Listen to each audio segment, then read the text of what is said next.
All right, well, welcome back to the Castlevania Ravenloft D&D. Last we saw our adventurers, they were in Vallaki. They had noticed items moving on their own, especially the creepy toy, the toys that Blinsky makes. They spoke with Stella Watcher, the succubus that was disguised as Victor, who is now living in the Watcher house. Stella is aware that that is actually the succubus Lilith, and they will cohabitate there with her two brothers. And they mentioned that their dead father, who had been somehow preserved, you suspect magically, since his death, and in the bed of Lady Watchers, in the same bed that you slew Lady Watcher in, his body had risen and walked out one night when they had come home late from the mischief that those two get up to. That body walked out on its own. They told you that, and you guys are kind of investigating around. With your contacts there and at the Blue Water Inn, you did get a name. Let's see. Valentia Cantemir was rumored by the Watcher family to have private studies with Lady Watcher, that her book club was somehow related to that. And when I say book club, you get the impression that's the cult that she was running, or trying to run. You're not exactly... Well, I don't know what you remember from that. Does anyone want to catch us up on Lady Watcher and why you chose to kill her, to sacrifice her, to get Alexandra back for the land of the dead? Oh, God. I think you just summed it up right there. Yeah, okay. That she was potentially a cult leader. I've changed my mind. I don't want a horse. I want to buy an elephant. An elephant is not something that you can find in Vallaki. I'm sorry. He might be able to make a balloon animal into an elephant and sell you that. Just kidding. But yes, you guys ended the adventure by setting out to take a look at that. However, the night before in the Blue Water Inn, Elias and Van Richten were privately discussing that Dracula, Count Dracula, may be Matthias in disguise. The Count had told at least some of the party members that he had killed Matthias and taken the Crimson Stone for his own, and he has plans to use the heart that's in the castle, the Castle Ravenloft, to affect Strahd's curse and perhaps free the land by altering the curse somehow. Informing Van Richten that Matthias may be Count Dracula and that he has plans that involve this heart, Van Richten jumped to the conclusion very quickly that that heart needed to be destroyed to prevent any plans, because he does not want Dracula to escape. It's his plan to destroy him here, and if possible, if that's not possible, he wants this prison that is the land of Barovia to remain, in case that the soul or the body of both Strahd and Dracula or Matthias never make it out of this place and can harm the world no longer. He is confident that Esmeralda would be in on that plan, and invites Elias to go as soon as possible, immediately, if possible, to go and destroy that heart. This was not information that Alex and Mr. Jeeves had overheard, and Jack Motley is still away from the party at the moment, studying his own sorcerer's source of power.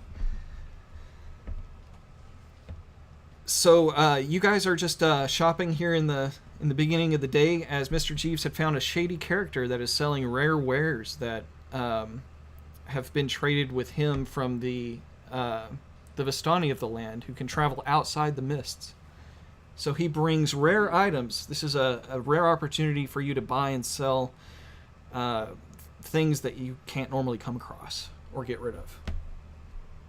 Right. How much would you say the platinum necklace would go? Would you just throw that into the chat window and I'll take a look at it? And I have oh so many goodies to sell.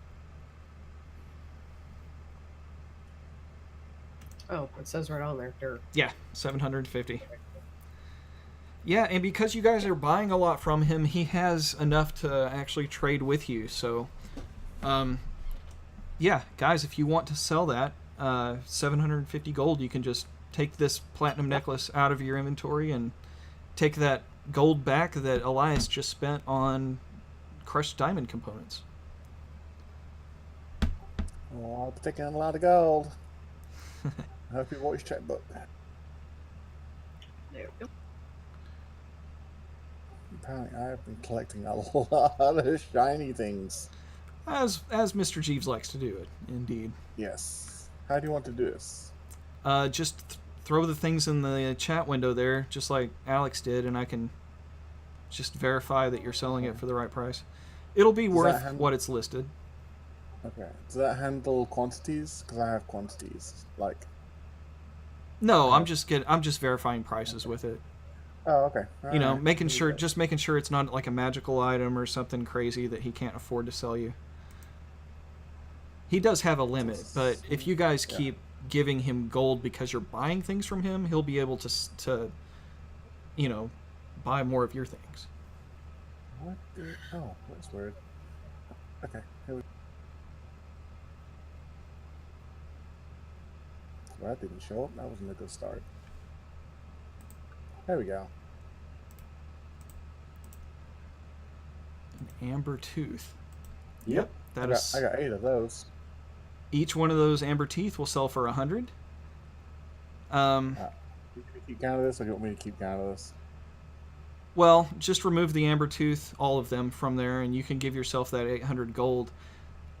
Before he buys anything beyond the amber teeth, you might want to try to go ahead and sell him something so he'll have that currency. I mean, buy something from him. So you were interested in some studded leather armor, weren't you? Yeah. Right. So he will buy that for 85, and I can throw that into your character sheet if you will remove 85 gold from your inventory. So I've gone ahead and dropped it in there, and you should be able to click the little equip button and just verify that your AC goes up by 1. It's currently 15, it looks like. Taking off the old. I want to get us some more music going on in here. I will do so. That worked. Oh, hey. There, it started again. Awesome.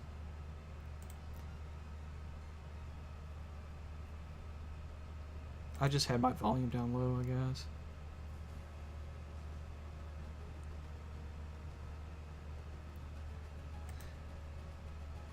Alright, so you got your studded leather?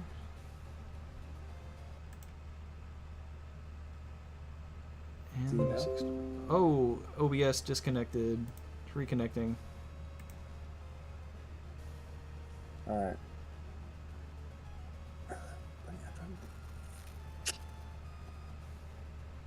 Sorry, I was on my phone. Alright. Try to slip to bed. Ooh. It's kind of depressing that Strahd's greatsword is only worth 50 gold.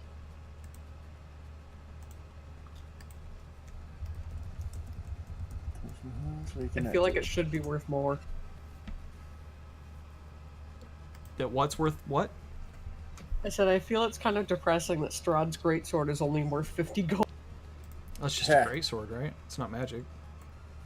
Yeah, but it's Strahd's. I feel like it should be worth more. If we had named it Bill, it would have been worth like 5,000. Wow. Yeah, just kidding. All right, finally reconnected. I must be having some connection problems tonight. That's unfortunate.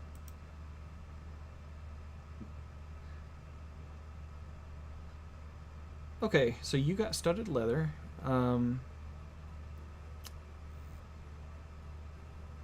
If you want to share some of your vast wealth with Elias, Why would I do that?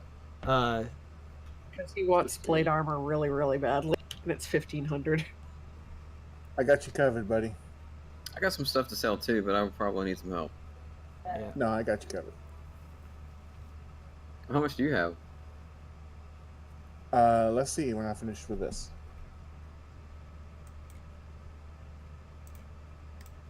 Alright, Mike, can I finish dropping the rest of the stuff in here just so you look at, or? Well, the next thing you want to buy is or sell is the black opal eye gem for 1,000, right? Yeah, I got 2 of those. Wow. Wow. I got a lot of stuff, man. Good. I'm glad you had your eyes on the shinies. He will take. Let's see. Plate is worth 1,500 without a markup, right? Yes. How much-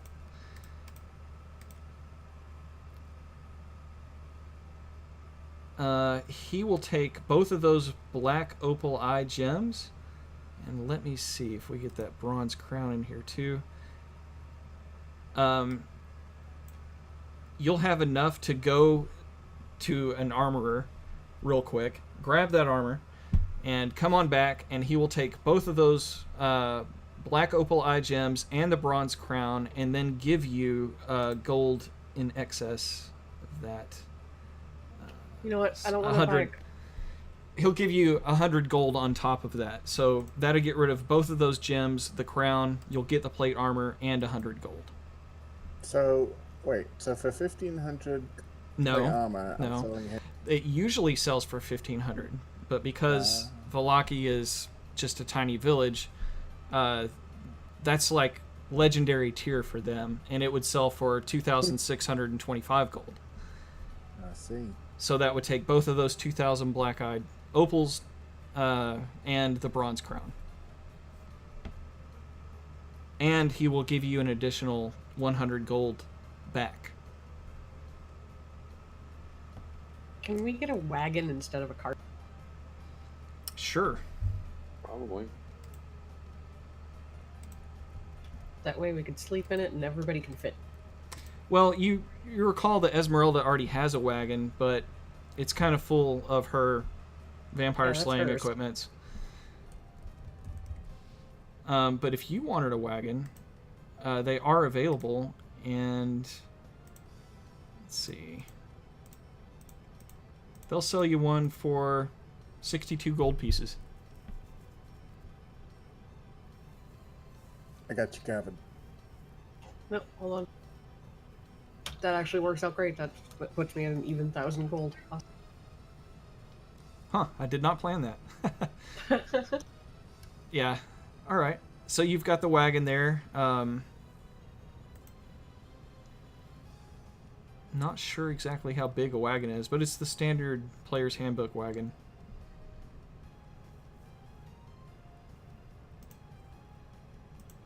We probably all could fit in it to sleep if we needed to take a long rest. Alright. Mr. Jeeves, is there anything else you'd like to sell? Oh, yeah, I got bunches of stuff to sell. Okay. Let's see. So I've sold. I'm not sold all the. I didn't sell all the teeth, did I? No. You did. You sold 8 of them. Did you Oh, add the wait. wagon to my inventory? Or... Wait, so I sold 800 worth of amber teeth. And I still spent 85 on studded leather? Or did I get 800 gold for that?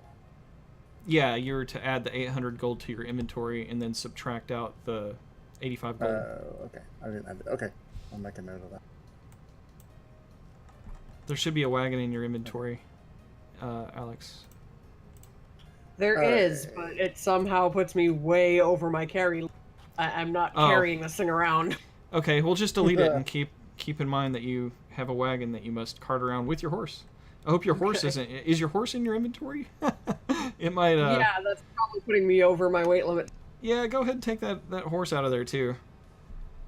Or you can click the not carried button. I think is there's a little purse that says carried, and if you click it, it will make it not carried. Yeah. I can put those back in your inventory if you deleted them. You just want to. I not didn't carry delete them. I just tried to delete the weight limit on them. I'll just put not carried instead. Ooh, good lord. Candelabras. Oh yeah, necklaces. He's ridiculous. yeah. I've had the weight added onto these, so I've been keeping track of the weight. Yeah, So, the fine jewelry I have 10 of. I have 4 candelabras, 3 jeweled necklaces, 30 small gemstones, and 2 valuable gems. Oh yeah, yeah. This is all from that hoard that we found in the Amber Temple, isn't it? Nah, some of it's from Crest too, like the sun disk off the wall. Right. That sun disk and the candelabra, these are things that are kind of cumbersome to carry, 12 and 5 pounds. I would recommend selling those off, but keeping the gems because those gems weigh less than the gold that they're worth. That's fine. So, just go ahead and add, let's see, 750 plus. You've got. Candelabra is 1,000. That's 17. Yeah, just go ahead and add that, and then remove those items. And then the jewelry, the gemstones, that stuff is probably best kept with you until you really need to sell them. This guy's probably running low on money anyway. But Yeah. Does he have anything magical at all that I could use? well, what are you looking for?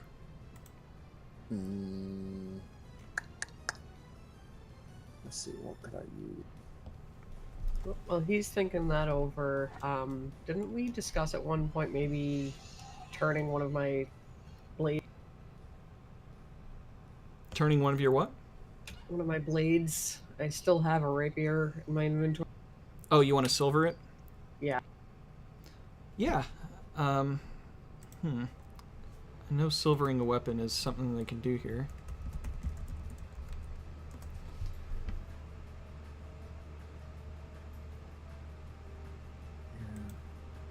I think in the player's handbook it says that the cost for silvering is 100 gold. Yeah. Yeah, 100 gold is the base price. So. Alright, I took it out. Okay, just the base price? Mm-hmm. All right. Alright. Your renown in town got you a discount there. I'm looking at the items list. Looking for that magic? Yeah. Chances are probably not, Yeah. but I don't want to discourage you completely from looking. Elias, what about you? What would you like to purchase or sell? Oh, well, like you said, I do have some gemstones, but I might hold on to those. I have this musket, still, and like I still don't know what to do with that. I don't know if I should hold on to it because Elias doesn't understand how it works. Right. Get a horse. Would he need to technically attune to that to even use it, or how does that work? No, it's just it's not magic. You don't need to attune to it. I know it's not magic, but it's technology, kind of. Yeah, you don't have the gunpowder to use on it, do you?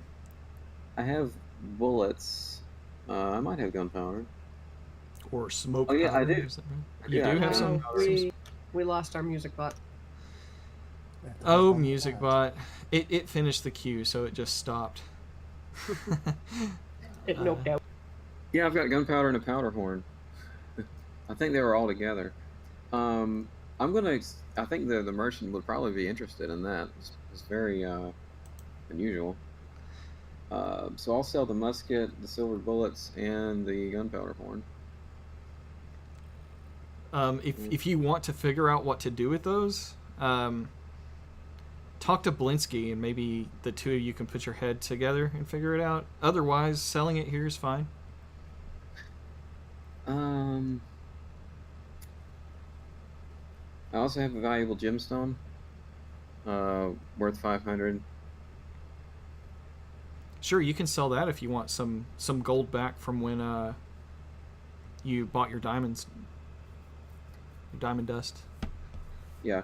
Okay, I'll do that. And it sounds like so far nobody else has got any healing potions. How many of those does the merchant have? Well, that's magical stuff. So you're not gonna find many. We should get all that he has. What? We just like rob him? It depends on. Well, he's smarter than that. He knows to keep his more valuable stuff in a place that isn't directly on him. He would broker that to you. But I mean, you guys can do something horrible like that if you really want to. I'm not suggesting it. I'm trying to talk you out of it. But the more I talk about it, the more it makes your imagination turn. So instead, let's ask Mr. Jeeves, what magic item did you want to see if was available? And this will affect how many potions are available too, if any. Ideally, I want to raise my AC as much as I can. I see. Well, you did raise it a point during these transactions so far. And what is your AC at right now anyway? 16. That is really good for a rogue. You've got a lot of dexterity too. Yeah. Yeah, any kind of... see what I'm not good at.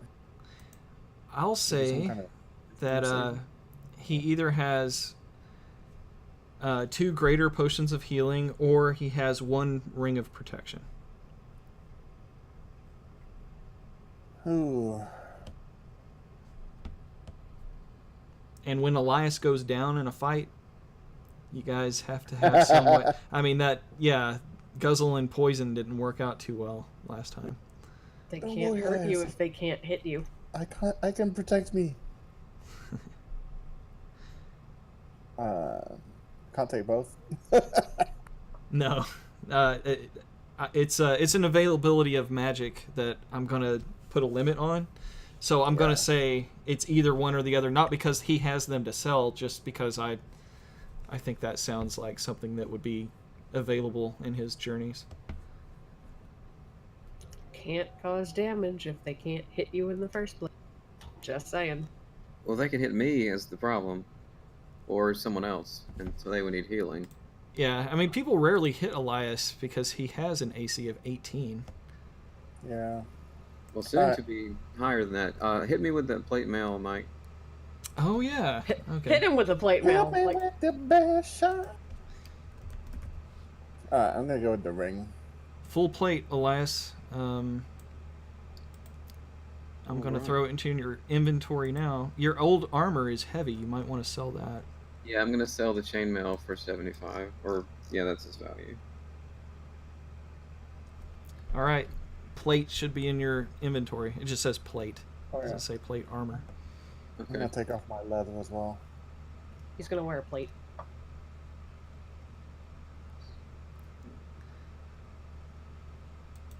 One of the ones that Jeeves stole from Castle Ravenloft. He'll buy Alexandra's discarded leather, but not Mr. Jeeves. Why does he want my leather? That's creepy. Yours is soft, supple, smells good, and his is full of green scale skin. That's all. That makes sense. I mean, there's a big difference there. Oh my god. That's just a little creepy. I'm sorry. I have a chain shirt too. He's a kind of a creepy looking guy. A chain shirt? That's nice. I think that's medium armor, though, right? Yeah, it is. Yeah, it is. I can't use it. I'm gonna wear it under your plate. It's only worth 50. I don't know if he wants to buy it or not. The chain shirt? Yeah. Yeah, he'll buy it. He'll buy it for 50. Okay. I'll add it to my notepad. Not him necessarily, but the place where Elias bought his armor. They'll buy it from you. Okay. I'll just add it to the gold I have now. And take it off my list. You see him putting on Alex's armor. No, I'm just kidding. That's creepy. That is so creepy. April, what is your AC? 18. Okay. Love it. So we were tied for the longest time. Now I actually have more. Now you're higher, yeah. Oh, wow. AC of 20. That's like... Yep. Well, I mean, you are level 10, so... Plus, I've got my bonuses, too, for my fighting style. You all are dangerous at this level. Super dangerous. Technically, right now, my AC is 22. What? Wait, no, 5. AC of 23. What are you talking about? My bonuses for my fighting style, and the base AC is 18 with the armor. Okay. And I've got my defensive duelist and my fighting style, which give me bonuses to it as well. That Oh, wait, no, add the up fighting to... style gives me dual wielder is the other one.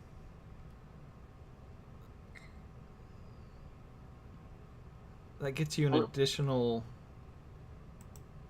I see on the combat tracker AC 1 and AC 5. I see AC Should 4. only be AC 1 and AC 4. Yeah, AC 1 and Shouldn't AC be 5. 4. Yeah. Yeah. Total 5. What's the AC 4? It's part of the effect. Which one? Fighting style.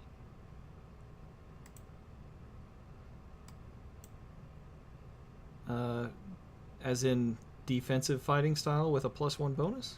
Defensive duelist is the one that gives the +4.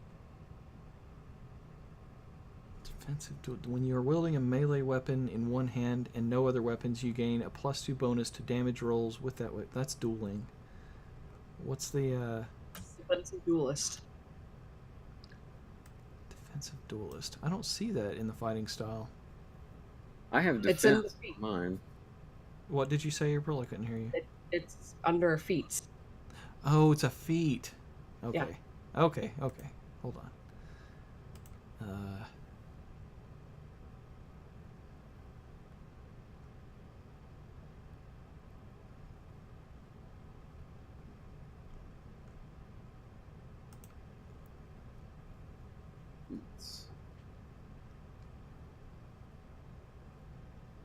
Defensive Duelist says, when you're wielding a finesse weapon with which you are proficient and another creature hits you with a melee attack, you can use your reaction to add your proficiency bonus to your AC for that attack, potentially causing the attack to miss you. Yeah, but, I mean, that's not going to cause spells. That causes your reaction on a case-by-case basis. It's not like a great bonus. Your reaction... on a case-by-case bonus. Yeah, but you've got to add it as an effect in there, so it's always treating you as you have an extra 4 AC. Yeah, that's not right. Yeah, you got to take that off. It should be removed after every... I mean, it should be removed and re-added after every... No, only every reaction you use it for. Yeah, you have to choose to use your reaction. Yeah, you can use one reaction per round. Right, you should wait until I say, well, this attack hits you, and then you say, well, I would like to use my reaction to use Defensive Duelist, and then I say, oh, okay, so that's another 4, let me see how it missed you by. Like, it's something that we should add on, not subtract every time, so go ahead and take that out. Because isn't your Sentinel another reaction? Yeah, there's a lot of stuff she uses her reaction for, and that would burn those things to where they weren't available. You definitely shouldn't be on by default. I knew that didn't sound right for the longest time. Her AC seemed like it was way too high. Oh man, how many times could I have killed everyone by now? Anyways, let's just take that effect off. You might need to kick me out of the combat tracker though and re-add me because it's still stuck on there. Oh no, never mind. You just removed it. Okay. Yeah, just keep in mind whenever I say I hit you with a melee attack, if it's not something that's ranged, then just bring it up as your reaction. But yeah, it's a really awesome feat though. It really is. That would be like Jack using shield. It's very similar to that. Yeah. I need a fix for music. I think it's the same thing as shield because that's probably +4.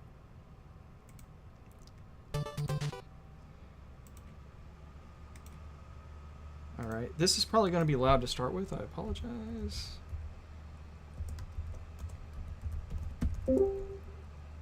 Yep. Yeah, there we go.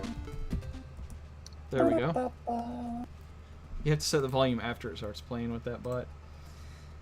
Okie dokie. So, sounds like we have some stuff taken care of purchase-wise. Elias, was there anything you were missing now that you have your plate? What did Mr. Jeeves choose between the ring? The ring, okay. All right. So no potions, just the ring then. Yep. Okay. This is going to be expensive, but I don't think that's going to be a problem for you. Let me look up the item. He doesn't have any immovable rods or anything then, too, huh? Oh, no, definitely no. No. None of those.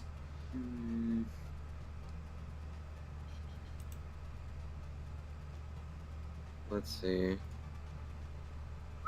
This is going to be very, very expensive. Hmm.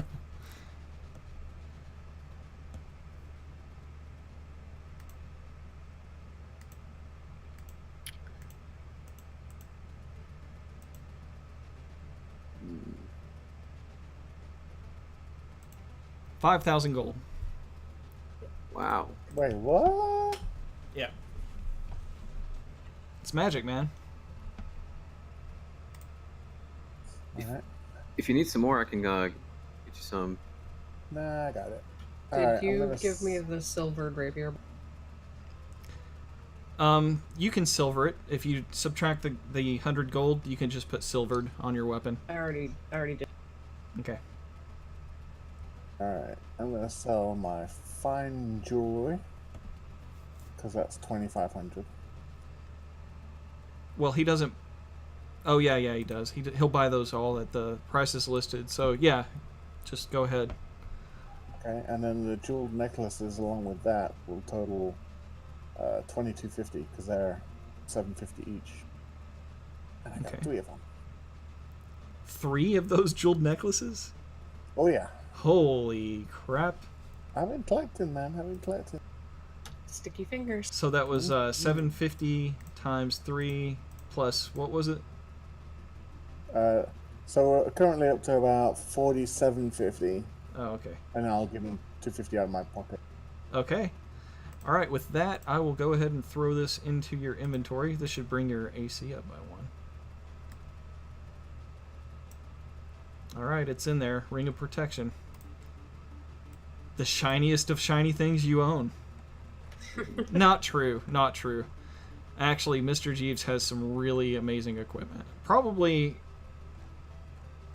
I don't know if I would say that's overpowered. For a 10th level character, you're sitting right where you should be, I think. Yep. If anyone's lacking, I think Elias is lacking in magic. Is it called just Ring of Protection? Yes. What is it? I don't see. I see my Ring of Warmth, but I don't see my Ring of Protection. Should be in the R's. Huh. Weird. I'll throw it in there again. Oh, it says unidentified item. That's what it was. There. It's identified now.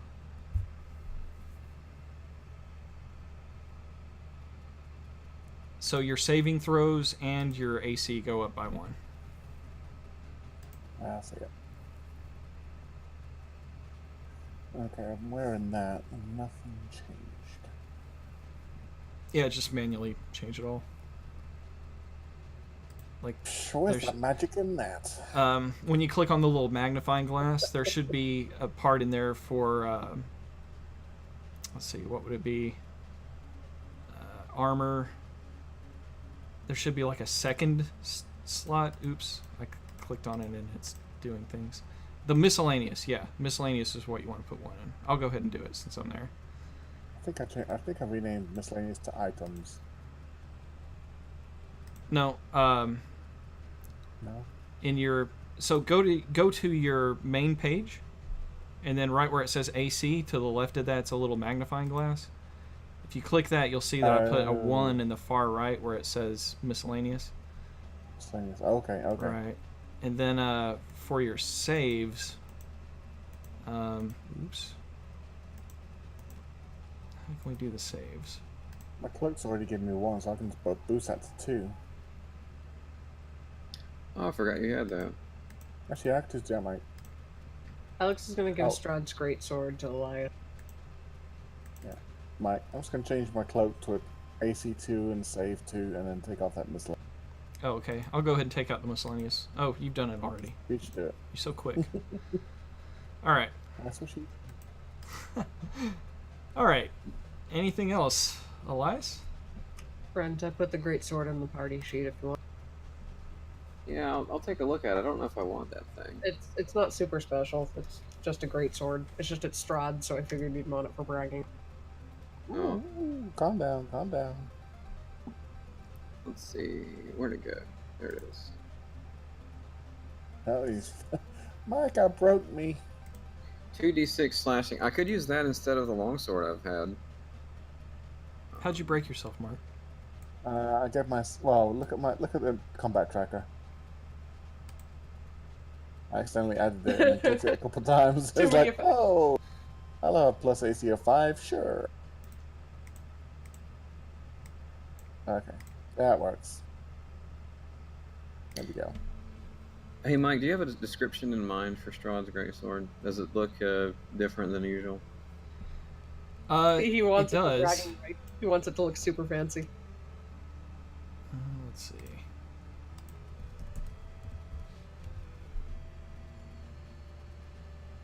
Elias would probably want to make his own spin on it, consecrate it, make it look not evil. Dangle a cross Here's charm a off the good hilt. picture of the hilt. It looks like a regular sword from here. No, it has intricate little carvings on the the. No, I mean- can't- I mean the size of it. It doesn't look like a... Looks like Right. maybe 1.5 hands. It bears this crest on it. Ooh. That's pretty. That's cool.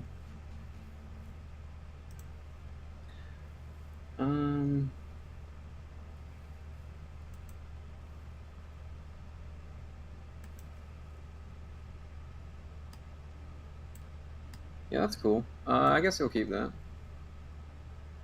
All right. All right. Are we done with shopping? On to adventure. I'll pick up a horse too. Seeing that horses are all the rage. Yeah, Well, get horse. I mean, if you two are gonna have horses, Elias, I would recommend at least getting a draft horse. What's the difference?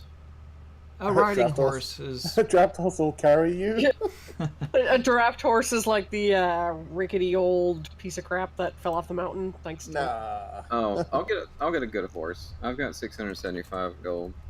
riding horse for the win. I was gonna get a war horse, but I don't know if I want to spend 400 gold. Let me look at the horse options.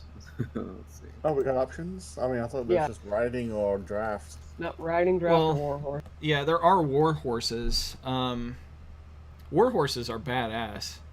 I was really tempted by it. I really. But do we need it?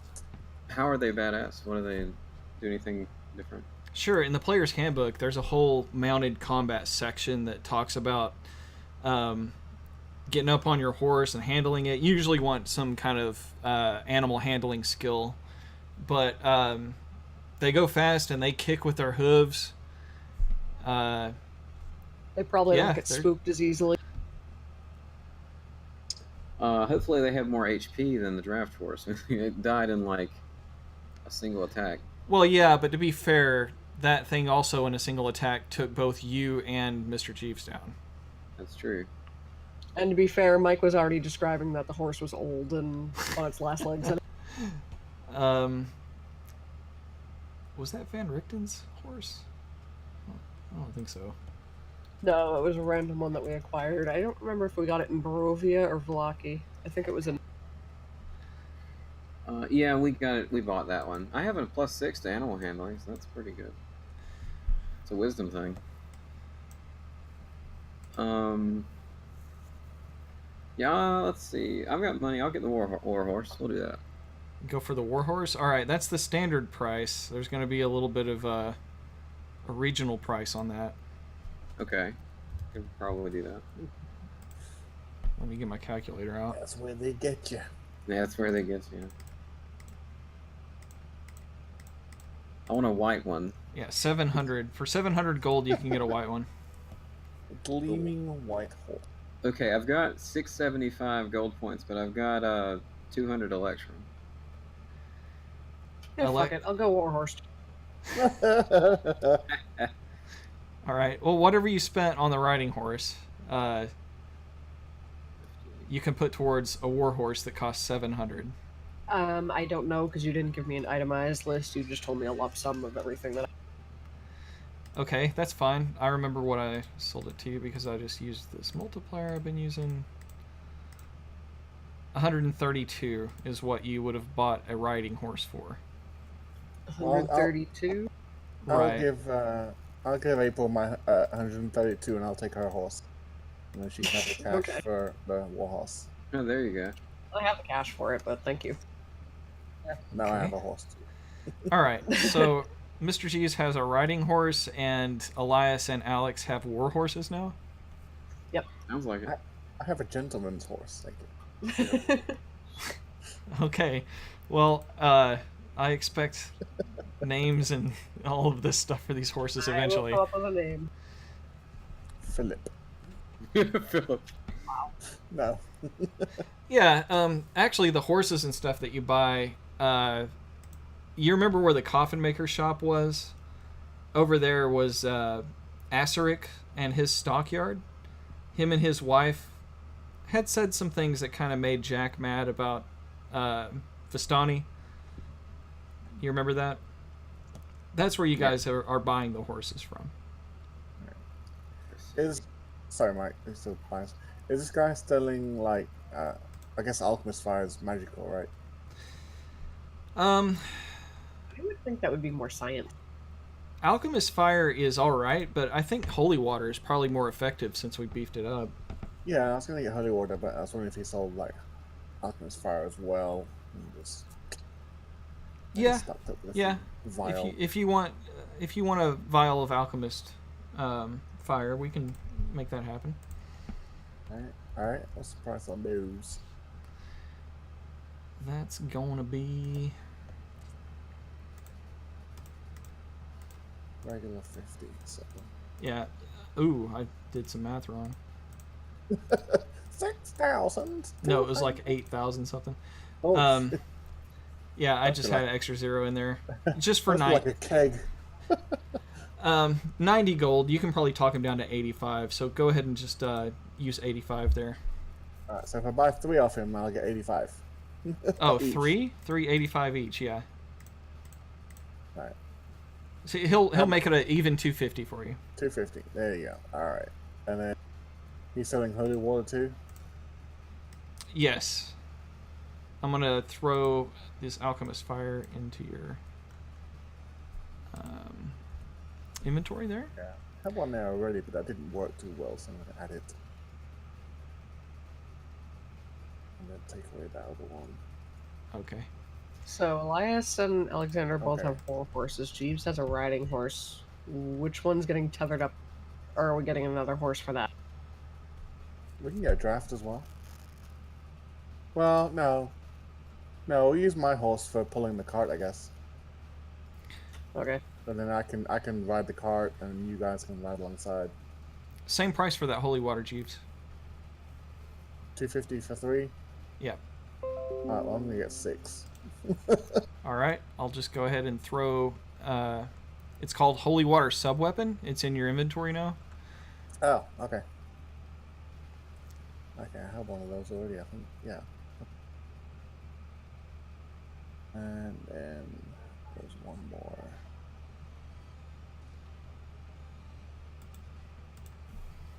Yeah, oil. You guys are gonna mow through everything. I want to get some saddlebags for my war horse.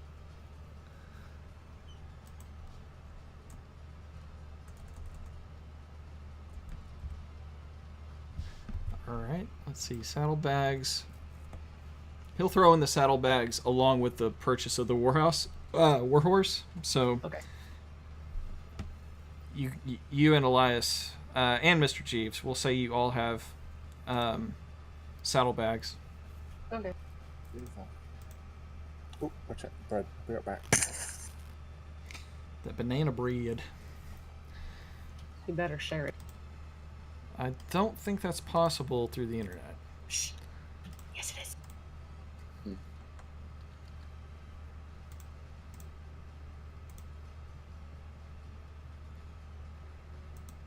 Is there like a sewing kit or anything? Oh Yeah. yeah, you can buy that kind of stuff from the same place that's selling you the horses.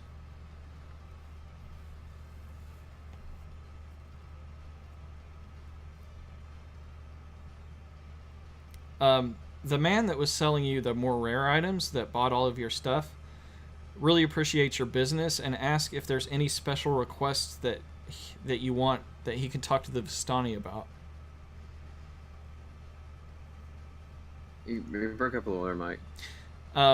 So the guy that you met that you're making all of these rare trades with really appreciates your business and says that he has his connections with the Vistani that can travel in and out of this land. Is there any special requests that you want the next time you see him? Maybe he can make it happen. Hmm.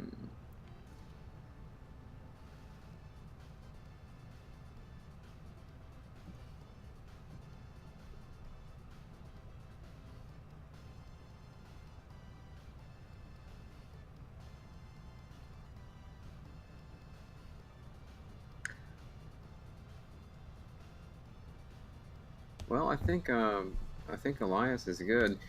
When the merchant says that, Elias does have a letter that he wants to get outside the mist to his home church that he's from, that he figures he would use the Vistani to deliver. But would the merchant be able to do that?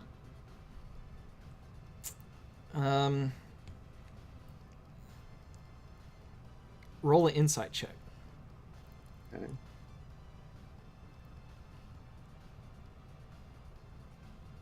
Oh wow. I didn't see a roll. Oh, there it is. Ooh. Ooh, excellent.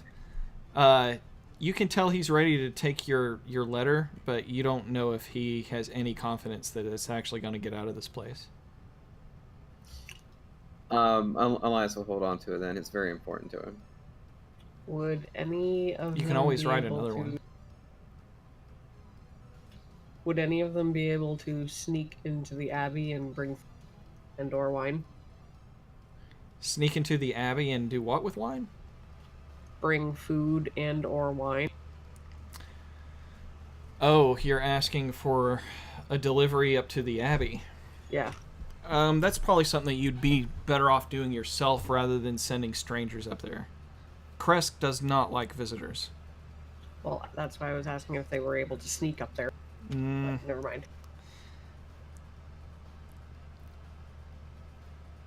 You can ask. Let me think. You are asking, so.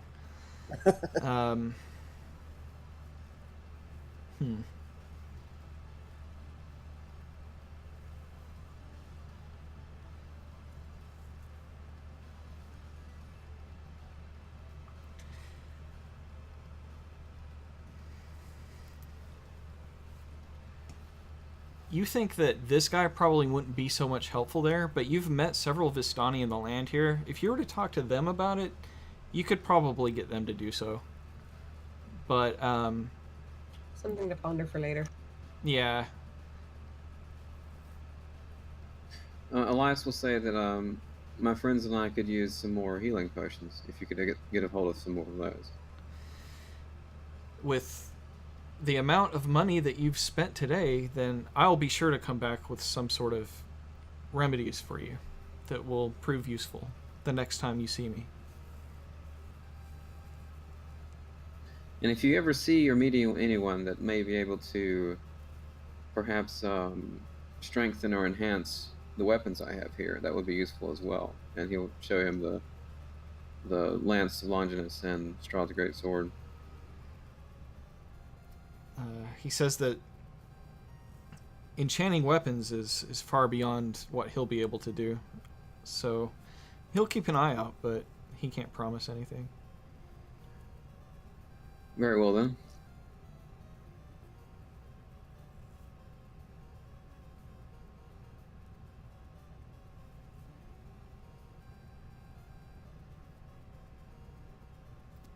Did you sell that gun? No, I decided to keep it. Oh, okay. Oh, yeah. Okay. Yeah, don't sell that. I'll take it if you don't want it. It is fairly valuable, but I didn't need the money. So Elias is done shopping, and he's gonna try to find Van Richten. Okay. Would you like to do this alone or bring your party with you? He's gonna do it alone. He's All gonna right. excuse himself and tell everyone he had a good time hanging out and shopping with him. All right. And are you guys gonna just? How do you say goodbye to everybody, and what do they say back? I just would like to Well, know. I'm going to tell them actually that I'm going to seek out Van Richten. I have something to speak with him about. Okay. Where did he head off to, by the way? I'm not sure yet, but you know that old man. He's liable to go off on his own and do something crazy. Likely, but don't forget, we should probably turn in early so we can get started on our... I think it's already early in the day, isn't it, Mike? Oh yeah, yeah. You guys are at the top of the morning now. Yeah, last night passed. Top of the morning. Well, don't waste too much time, Elias. We have to get going and head up to that Valentia woman's... I didn't catch that. Head over to the what? I said, don't dawdle for too long, Elias. We have to get going pretty quickly and head up to that Valentia woman's... Hurry up. Okay. Okay, Elias, you find Van Richten in the Blue Water Inn, speaking quietly with Esmeralda in one of the corners, one of the basically kind of where you saw the two watchers the previous night before. Okay. Elias approaches them, pulls up a chair, and he gives a cursory nod to Esmeralda, but he turns his attention to Van Richten, and he says, "Sir, I've been thinking since last night, and we need to talk about this." Yes, well, Esmeralda has been less than cooperative with our plans. Yes, about the plans. The more I think about this, the more worry that I have the vampire may be telling the truth. The more I think it's very possible that I would feel fine with sacrificing myself, Van Richten. I have no issue with that. But the more I think on it, the more I think that we would be trapping everyone here in Barovia, and that is not acceptable to me. I can't have that on my heart. And he looks at Esmeralda and says, "Have you been talking to him about this?" And she says, "No, it's just common deduction that this is wrong to leave these people trapped to this fate. I am Vistani. I can leave here anytime I wish. But I am here fighting to free this land and its people." It's only right, Van Richten. I know and I understand how you feel, but I would sooner face Dracula alone and fight him myself to defeat Matthias with my own hands or die trying than to subject all of these people to an eternity of lost with their souls wandering forever.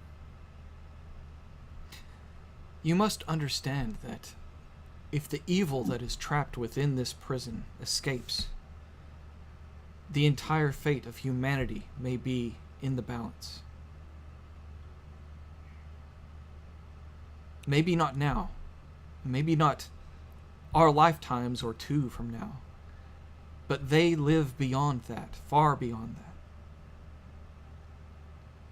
So what are the small population of this land of Barovia who aren't burning in flames? They are people that live lives and have dreams and aspirations that they can marry out here in this land.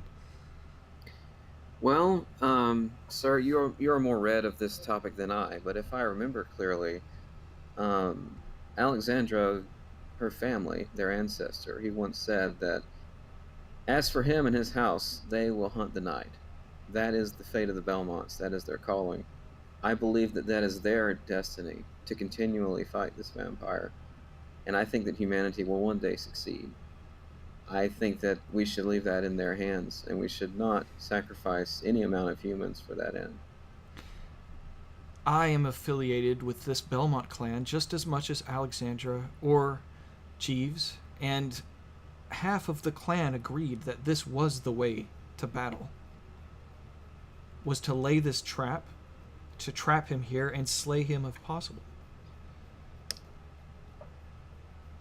And half the clan assumedly disagreed, and many of them agreed with the charisma that some of you possibly had in that moment. But good people make bad decisions. Out of all the allies that I have here in this land, I thought I could count on you. I thought you would understand.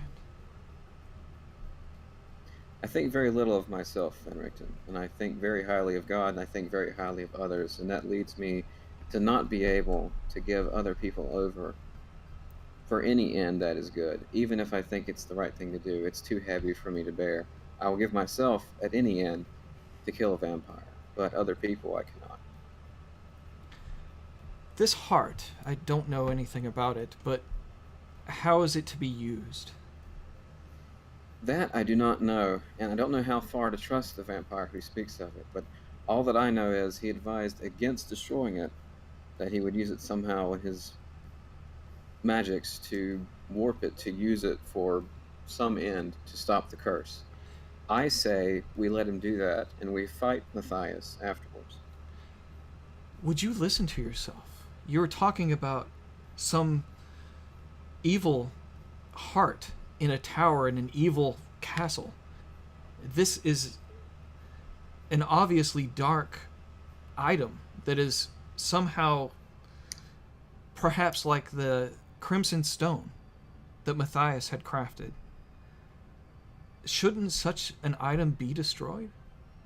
That was my initial reaction as well, and I was very much swept up in that thought. I thought the same thing. But as I believe it, and as I'm making sense of it myself, it is what binds the curse to this place. It is the key to also getting rid of it. If we destroy it, then we doom all of these people. It's just not the right thing to do. If we don't destroy it, we doom everyone outside of this land, and that is far more many people. It's simple math. I disagree. As you might remember, we just took care of what, as far as anyone knows, the strongest vampire that the world here and the world outside will ever have known. Dracula, I don't believe, is much more invincible than Strahd may have seemed to have been. Vampires can be defeated, even the most powerful ones. I disagree. We've seen Alex come back from the grave twice. Twice since we've been here. What's to stop Strahd or Matthias or anyone from coming back again? Alex coming back twice from the dead is just evidence to the contrary, that the impossible is possible, and that 4 regular people could take down a powerful vampire. In all fairness, they wanted Alex to come back from the dead. Nobody really wants Strahd back. Well, that's possible too.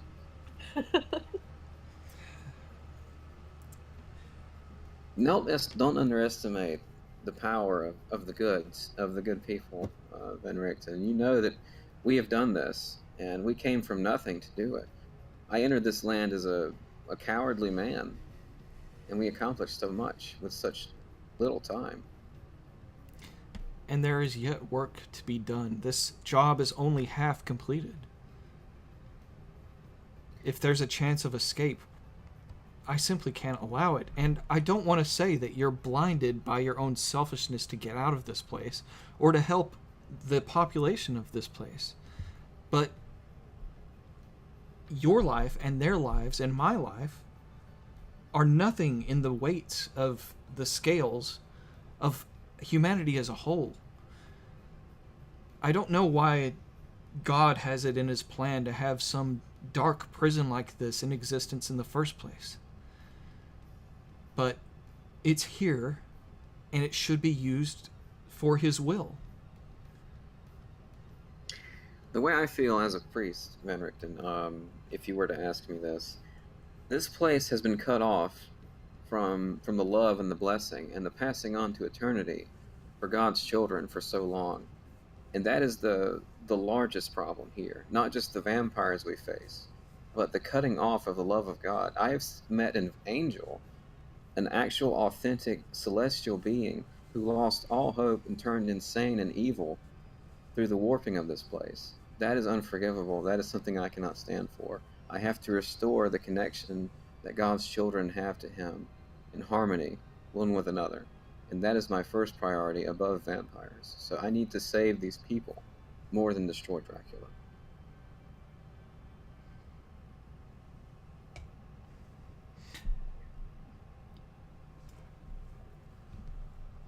Hold that shit.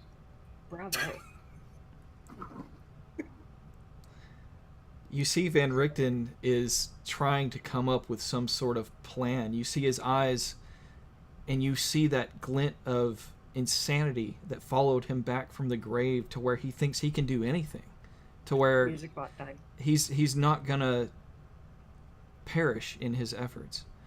But you can also see that he's thinking about who he can bring on a crusade to go ahead of you and do this thing. It's obvious. It's on his face. Okay, Elias shoots Esmeralda a look, and as soon as he's given opportunity, he says to her, "What can we do to protect Van Richten for himself? We can't let him go off on his own and do this, or rope anyone else into it." If Van Richten decides to do this, I don't know if we can stop him.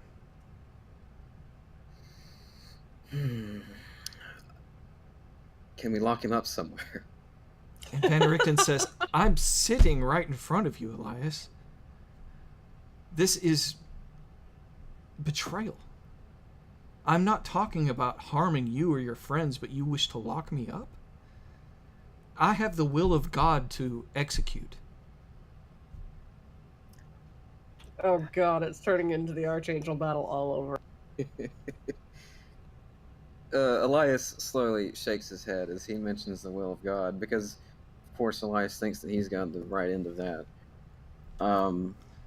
Esmeralda takes Van Richten's hand and says, Van Richten, you've been like a father to me, and you've shown me so much in the ways of fighting the darkness. But I won't stop you if you decide to go off and do this. I don't think you're in your right mind. If you could just go and do this on your own, I have no doubt that you will fail and you will die. And that shouldn't be the end of such a legendary vampire hunter such as yourself. Elias, as Esmeralda and Van Richten are talking, Elias acts like he's giving them privacy, but what he actually does is he goes over to the Mardukov family to speak with them as this is happening.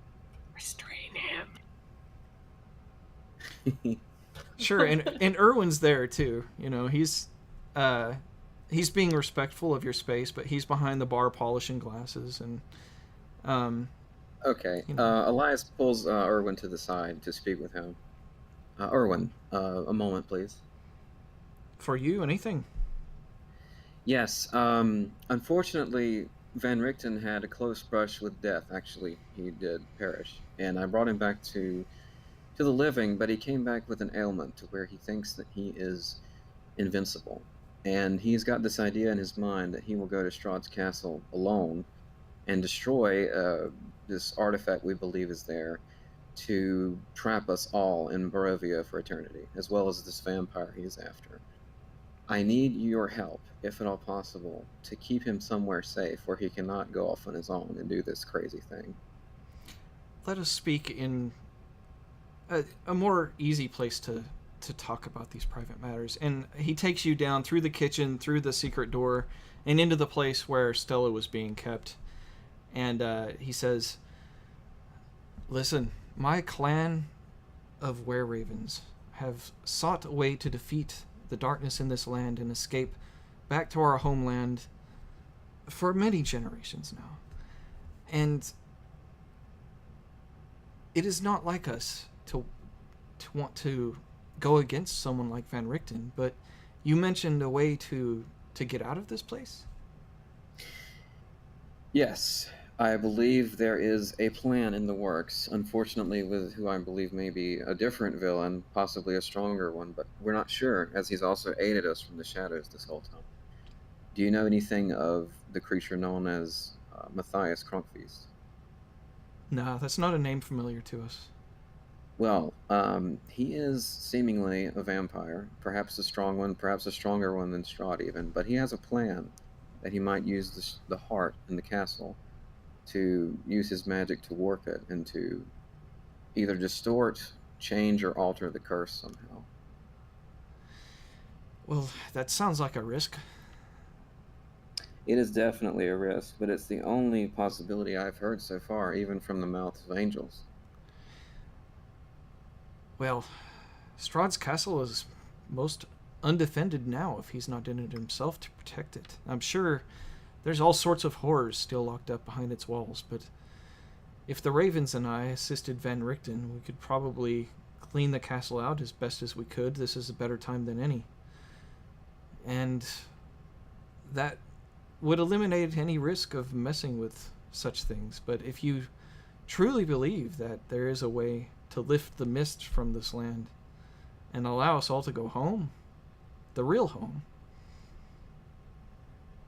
That is my goal, sir. That is what I want to do.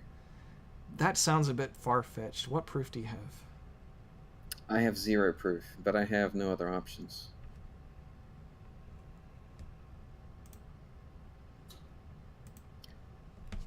My party, my friends, believe the man more than I do. They would go sooner with him than I would. I am the one that's holding out the most. I was almost ready to go with Van Richten and do this crazy thing just hours ago, but my conscience got the better of me once I realized I would be risking the same fate for everyone here and trapped for eternity.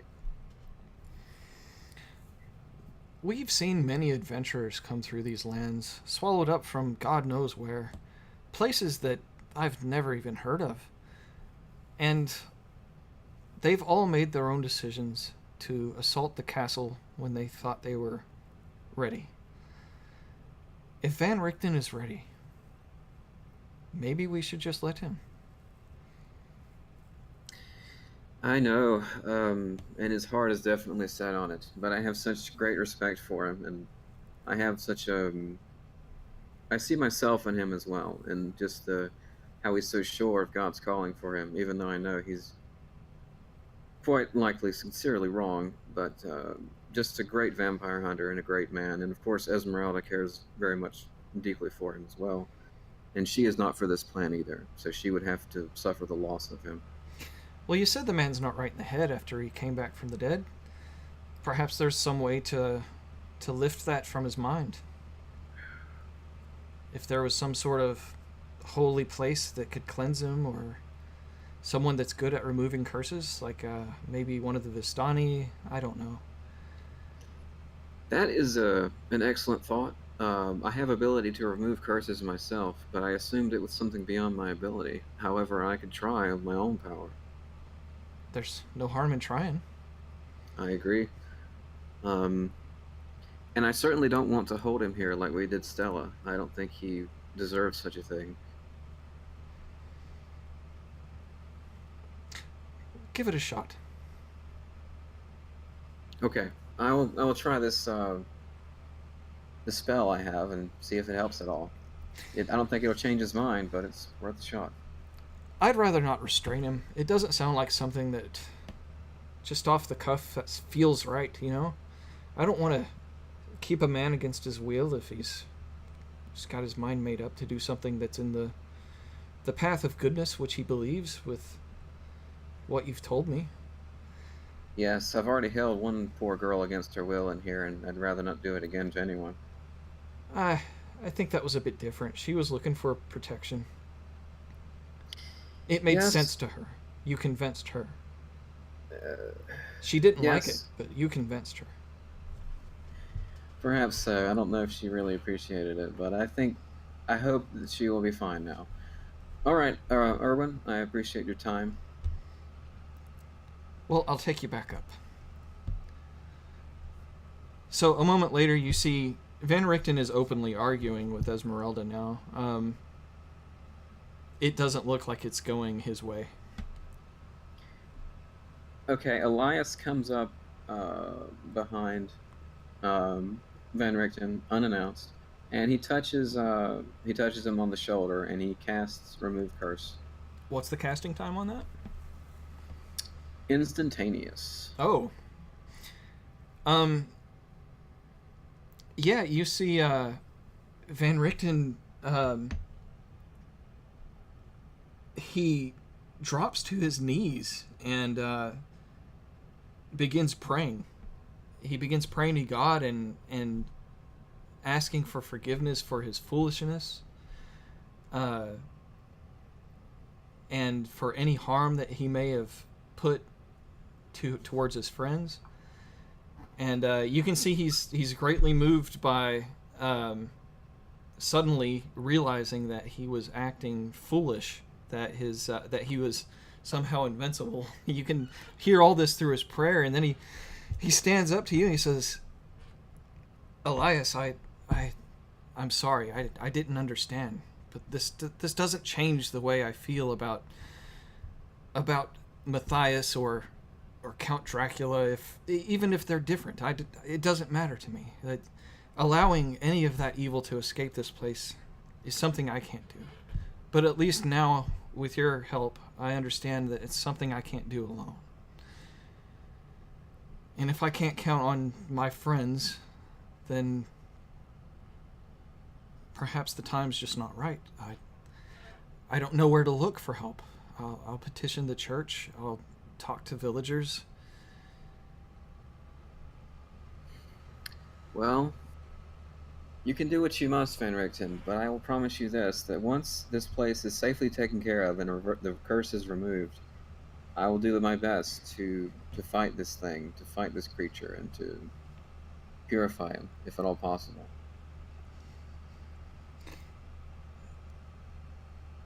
If you go to the church, if you go to Castle Ravenloft, just bring me with you. That's all I ask. I'm going to... Oh, I believe him as a player and the character, but I'm going to sense motive on that. Go ahead and roll. Insight, right? Yeah. Okay. Wait a minute. Lucky Stone. Yeah, you sense from him better than I could convey it over this microphone that he says it in a way that makes you think that he wants to be there to change your mind when the time is when you're closer to it, and if something is going to be having some kind of dark influence over you, he wants to be the light to show you the truth. Okay. Elias will allow that anyway, and he will agree to take Van Richten with him if they go. But at the same time, noting in his mind that he's not going to allow Van Richten to convince him to destroy the heart. Okay, and you also, with that insight check, get just from his posture that he really does feel impotent in destroying it on his own. That he knows that no matter what, he's one vampire hunter, although a great one, and could probably not single-handedly do that task on his own. He knows this. You can see it.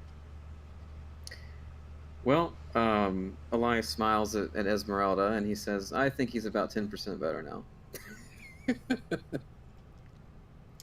Well, thank you for healing his mind. Is this something that could possibly help out with your other friends? I don't know. Erwin only just now put the idea in my mind that this would be a magical curse that could be fixed. I did not consider it beforehand, but I could try. Maybe they would want to be asked first. It seems like they've gotten different, and maybe not by dying. Yes, if it were up to me, I would remove all of their curses even without their blessings, but I know they like some of their curses. That's what I was afraid you'd say. Yes, my friends are a colorful bunch. Some literally now, quite green. I've sensed changes in you yourself, Elias. Yes, I'm afraid so. I did allow myself to take one of them. I did not suffer much physical change, but in my mind, I'm much more sure of myself. Well, not to offend you, but maybe you should try it on yourself before you pick the sty from someone else's eye. That is a fair observation. Let's see.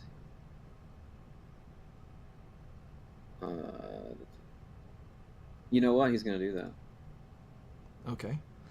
So you cast the prayer on your own self, and you can feel that it has no effect on the benefits or the negativity that you gained in the Amber Temple.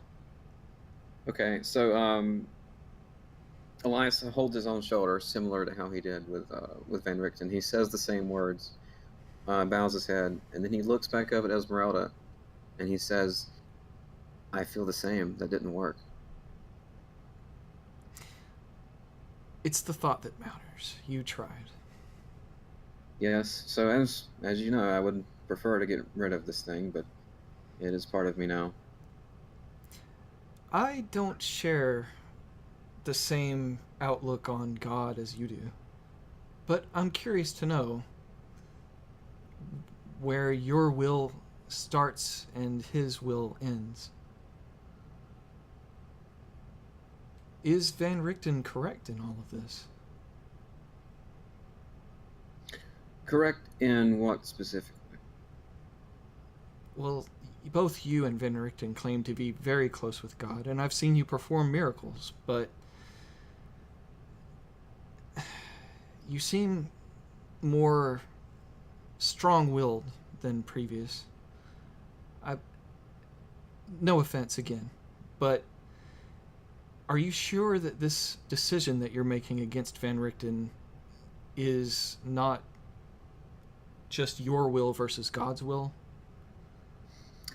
That is a very difficult question, Esmeralda. It is something that a believer can never say for absolute certainty. It's something that you have to purpose in your heart and seek out, because unfortunately, ever since the time of the disciples, we don't have an audible voice of God, but we just have what we believe in our hearts. And from what I've been taught, and from being a disciple of life and preserving those around me and helping others and seeing life carry on, to the cost of whatever else, to sacrifice myself for others and to further the cause of Jesus Christ and God, I believe that I should elevate the lives of others above myself, and certainly not sacrifice any amount of people for doing good.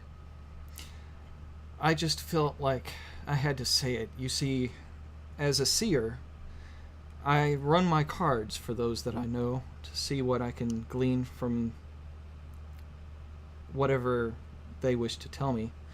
And when I do this for you, it's quite consistent that you will have to make a choice that will depend either on your will or God's will. And I think this is the choice that must be made. And it sounds like you've made the choice and then gone back on it. I just want you to know it's an important choice. I understand. I very much agree that it's an important choice. And I can only do what I think is right. And at the end of the day, I may be wrong. But after seeing all the suffering here, and like I mentioned to Van Richten, the disconnection between God and his children here, I believe that is the greatest suffering in this land, more than just the presence of the vampire. Very well. Well, if you change your mind about Van Richten's plan, I would go with you and him to do this, ultimately. But it would have to be your call. I don't want to see anything happen to you either. You're a great gifted vampire hunter, and it's been a pleasure traveling with you. I don't want to see anything happen to either of you.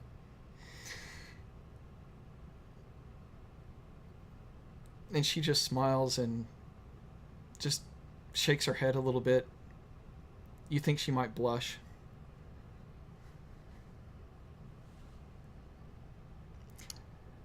Okay. I Well, think you can check. Go ahead. I think I'll stay here with Van Richten and make sure he doesn't do anything too crazy, riling up the villagers. I don't think that the Baron Valakovich would appreciate too much of that mess. So I'll keep an eye on him here, and you should probably return to your friends. I was just thinking that. You take care of yourself. If you need my services, you know where to find me. Here or at Van Richten's tower. Absolutely. Thank you.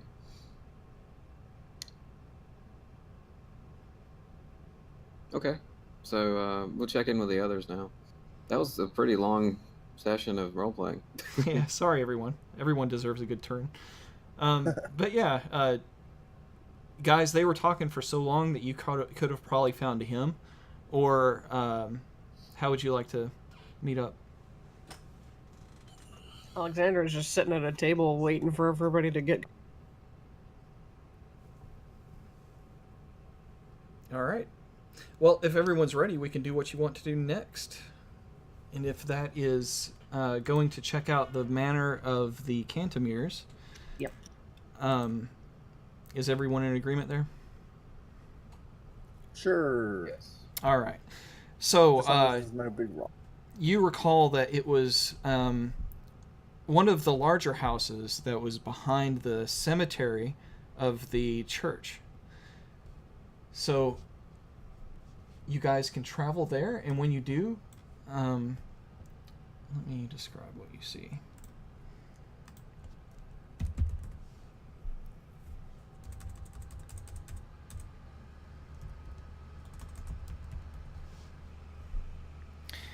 This house definitely looks larger than most of the others. You would even venture to say that it may be bigger than the burgomaster's own mansion. None of the houses in Vallaki look nice, per se, but you can appreciate the architecture. As to the left side, when you're facing this out the front door, or looking at the front door, to the left side is like a turreted area, and it's got multiple roofs gabling into it.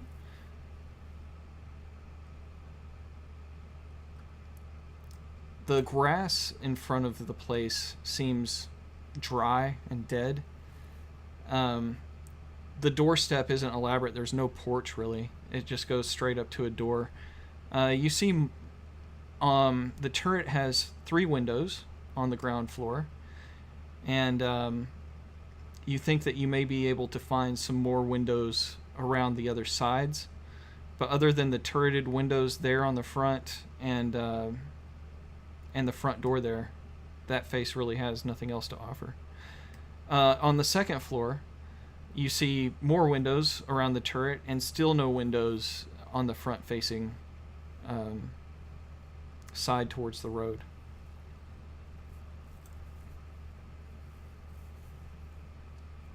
Windows? Also, all of your horses are at the stables in town, down at the stockyard, Asterix stockyard, on the opposite end of town. Could you reshare the map? I closed it. Yeah, absolutely.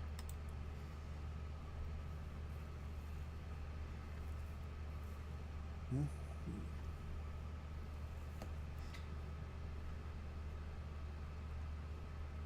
You gonna check out those windows, Mr. Jeeves? I think so. Well, it's morning. It's broad daylight. Yeah, it would be kind of rude just to walk up to somebody's house and start looking in the windows, but, you know, if a green-skinned leathered man wants to do so. I forgot about that. Yeah, no. I'm gonna stay back and lift my hood above my head. Okay. Shall we just stroll up and knock on the front door? Sure. All right. Knocking on the front door. Who's knocking? Not me. We push Jeeves forward. Okay. Jeeves knocks on the door then? Oh shoot! Y'all in trouble now. It's a good knock, and it's a little while, but you hear someone walking up. Are you stealthily knocking on the door? That's not what knocking is all about. No, I'm gonna knock. I'm gonna sidestep and let the others be the main point of contact when the door opens. Okay. On the other side of the door, these double doors open inward, and you see the anti-Jeeves. It looks like Mr. Jeeves back before he was cursed, except his eyes are a different color, and his hair is a younger, darker color. And he says, yes, what is this? When he opens the door, Mr. Jeeves leaps out of the way, and Elias, you're just kind of like standing there, unexpected to talk to someone. Elias was already distracted. He was thinking about his conversation he had with Van Richten and Esmeralda, but he turns his head to see the person standing in front of him, and he remembers why he's there. And he's like, we'd like to speak to Lady Valentina, if she's in.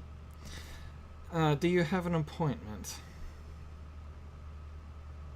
We do not, he says questioningly. Would you like to make an appointment? If it could be today. I'm afraid she's busy. She'll be busy all week. Elias isn't sure how far he wants to push. He gives a look at the other two. He doesn't take no for an answer. That's true. Well, he said that she's busy all week.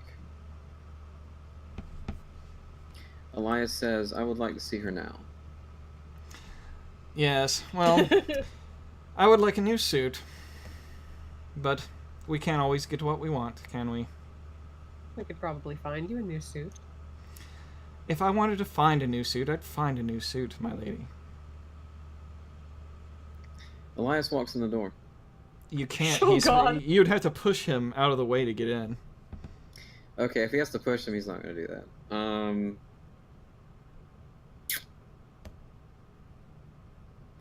If it's not There too is much another door. We Oh, go do ahead. just have a few questions for. Many people wish to see her, and she takes appointments. If you would like to wait, I can pin you in next week sometime. Elias, you see there's 2 doors to this, and you know that since he's opened one, that you could open the other and slip right past him if you really wanted to, without pushing him. First I'm going to use persuasion, and I'm going to say, I assure you, sir, it's very important. It's for the safety of the town. I need to speak with her right now. Go ahead and roll persuasion.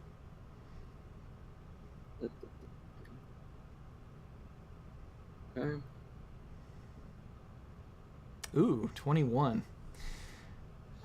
He sighs heavily, very annoyed with you, and says, she's busy with company at the moment. However, since you are so urgent, and the sake of the town is apparently in question, I suppose I can seat you, and she may or may not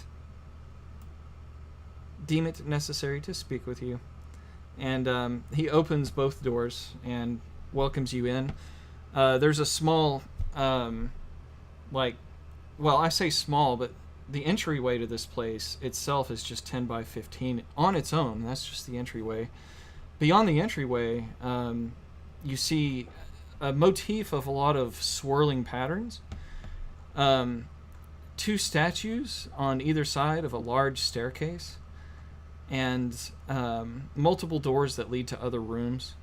You can see the second story has like a little balcony that reaches all the way around this room, looking down upon it.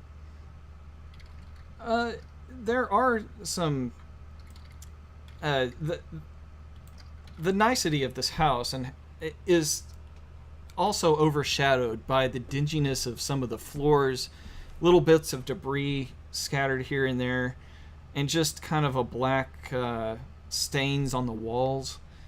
So what would look like a great, I would even call it a mansion, is sort of run down, but not so bad as the Watcher House. So he takes you immediately to the left after the entry room and opens a door that goes to that turreted area that you saw from outside. So it's a round room with about a 10 by 15 extension next to the roundness of the room. So it's all one area here, and you see the door that you came in, and also a door that leads northward. So there's this way in, and it obviously goes deeper into the house as well. But there are several sitting chairs, a round table in the middle, a couch, and the table is sat upon a swirling design that seems to be painted on the floor with some sort of ink or paint. It looks just like an interesting decoration, but this swirl motif seems to pattern the whole house's decor. And he says to you, I will alert the lady of your presence. All I ask is that you stay in this room. Don't be nosy. And then he closes Alexander the door. looks immediately to Jeeves. He closes the door behind you, and you hear it lock. Hmm. Oh, boy. Interesting. Now I'm curious. Alex is going to take a seat. All right. One of the chairs or the couch? The couch. She's going to lounge. Sure. Directly behind you is one of the windows that goes out to the front of this place that you were looking at earlier. But that's behind you. What would the other two of you like to do? Elias doesn't relax. He stands with his arms folded. And Jeeves? He's going to look for shiny things. Yeah, I have a cursory glance around the room, but I'm probably going to stick my head up against the door and listen, see what's going on. Roll a perception check. Or not. Ooh. Ouch. Elias Elias will do that too. Oh, okay, Elias. I'll help you with that. Asked not to be nosy, and now you're putting your ears to doors. Interesting. Go ahead and make it with advantage, since Mr. James is Yeah, you're helping going to you. need it. Same roll. Wow. Yeah, both of you have a +7 on that too. That's interesting. Oh, you said advantage. But Yeah, I rolled one more time for you, Roll it Elias. again, yeah. Okay, hold on. That's much better. All right, I'm still going to take a penalty to this, so you're not going to get the full description. But you do hear something odd. It sounds like something creaked open, and then you heard maybe a few footsteps of someone getting farther away, and then a creak close, like it was a door or something. Like they were leaving? Mm-hmm. Yeah, but the direction that you heard the creaking wasn't the front door. You know that you kind of already had a good bearing that would have been connected to this wall and would have been easier to hear. Okay. So there's any other exits in this room aside from the one we came in? Yes, Someone's there's making a run one to for the it. north. What? There's Can I have a quick peek up there, see what's up there. Sure. The door handle to that is not locked. That goes into a room that has 2 bookshelves in it and a setting chair, and not much else. There's the fireplace that is on the wall that has the door that you came in on. Right next to the left side of that door is a fireplace, and that fireplace extends into both rooms. The room it just came from and the room. Yeah, it's on both sides of that wall. So you can enjoy the fire from both sides. I guess there's no map of this place, is there? There is. I don't know if I want to quite share it yet. I don't know if it's needed to be Okay. shared. I would rather not share it. Okay, so Elias sees Mr. Jeeves walk up and open that door, and he heard the same things. He's wondering to himself if people have left after they locked him in this room. He follows Mr. Jeeves into the other room, and I'm going to roll a perception check on the bookcases. Okay, go ahead. Are you actively touching and searching these books, or just looking? I'm going to touch them and search them.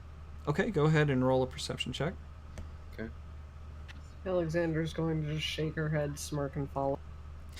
You get the impression from these bookcases that this is a very well-read family of people. The books here are historical. They also go into mathematics, psychology. There's a lot of highbrow reading in this book, in these sets of bookshelves. You also find small decorations. There's a rook skull. It looks like a map, but the map, upon just a cursory look, doesn't look like anything that would add anything to the map that you already have of this land. But no hidden passageways behind the bookcase. No swinging bookshelf here. Okay. That's what I was There's kinda- also another door that leads further north, opposite of the way you guys came in. Does any of the furniture look like it's been disturbed recently from people sitting and getting up and...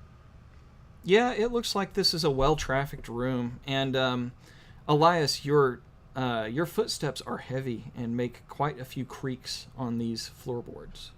Yeah.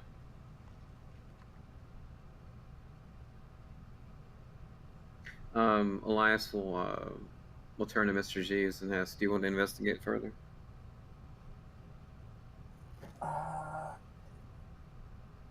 I have a feeling they're not going to come back for us anytime soon. Do you think they fled? I believe I might have heard that,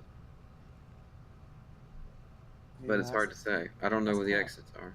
That's kind of what it sounded like, but... Are there any windows in here? There are no windows in this room. There were some in the other room we were in. Yeah, the library room.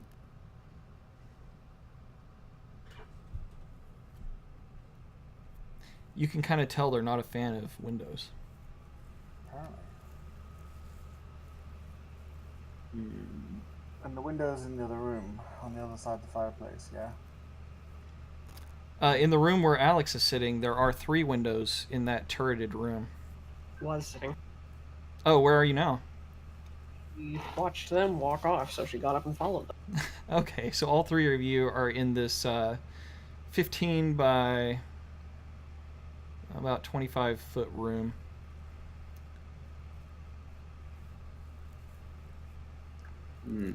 There's another door to your north, or you can go back. There's that locked door that you guys were locked behind. Alex is going to check out the door to the north and put her ear to. Okay, roll a perception check.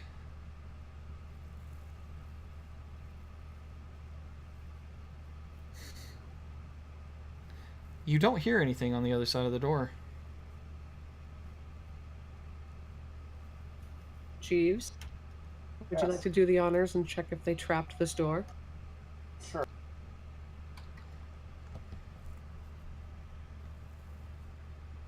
Yeah, Jeeves, you're sure this door is unlocked and there doesn't seem to be any dangerous materials or holes that something could pop out of. Yep. Should be good. Alright. Let's open up the door. All right, opening this door, you do find quite a few windows. There's a bay window area, and it holds another shelf. There's a shelf on another wall. You see an ornate rug below a square table that has 3 chairs around it. The rug continues those concentric circles and swirl patterns within it. On the far side of the room is another fireplace, and it looks like there's some pantry-like materials here. Extra pots and pans, maybe a lot of components for cooking. Some of them look kind of obscure. For a kitchen? And then there's a long bench on the wall to your right.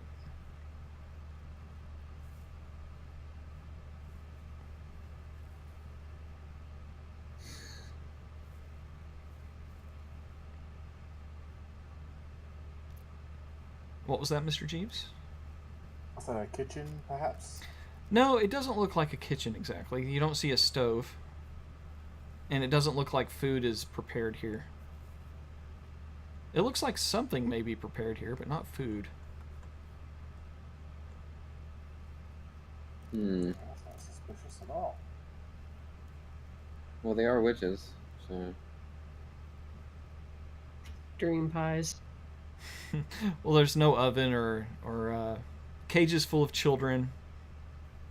Nothing too scary here. Nothing scary at all, really. Any animals or insects or kind of like familiars or anything? You don't really see any sign of such. The place does look dirty, though. There is another door. When you came into this door, immediately to the right was another door.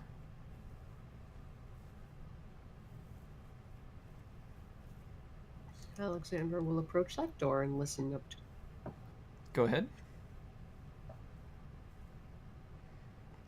Quiet as a mouse on the other side.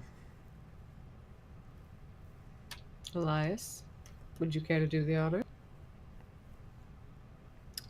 Absolutely. Elias will open the door. Okay. Elias, you open the door back into where you guys first came through. So you see the entry to the double doors to the entryway, and you see the door that was locked behind you to your far right. And here you also see the two statues that flank this long staircase.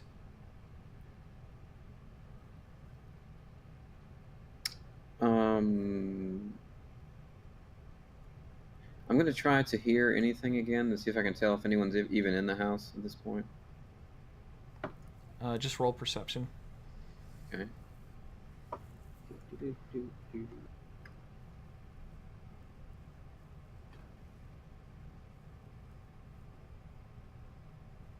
One.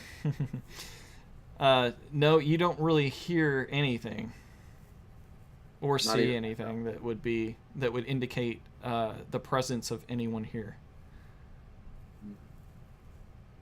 And much to the opposite effect, Elias is still getting used to his armor. He trips over his foot and falls over. Okay, you make a loud thud on the ground. I was just causing a distraction, everyone. Don't be alarmed. I'm watching him try and get up. Alexander's going to keep quiet and listen to see if anybody heard that and is coming to check out what that noise. Well, where are you standing, Alex? Are The you in the room hallway. with... Yeah, she's in the hallway with the other. All right. You enter the room that Elias just fell in and help him up, and then you're trying to perceive the signs of life. Yeah, to see if anybody heard that noise and was coming to check. All right, just Since we roll were a told to stay put, so. just roll a suspicious little perception check there on your part. A 15's not bad, actually. These statues look interesting to you. They are carved of stone. Both look to be just females that look like artistic female statues. It looks like the rug is worn a little bit more to the one on the left than people visiting the one on the right, even though these look basically identical. Definitely the same artist. She definitely notices how the rug is worn. She's gonna take a closer look at that one. Okay, roll another perception check then. Would that be perception or investigation?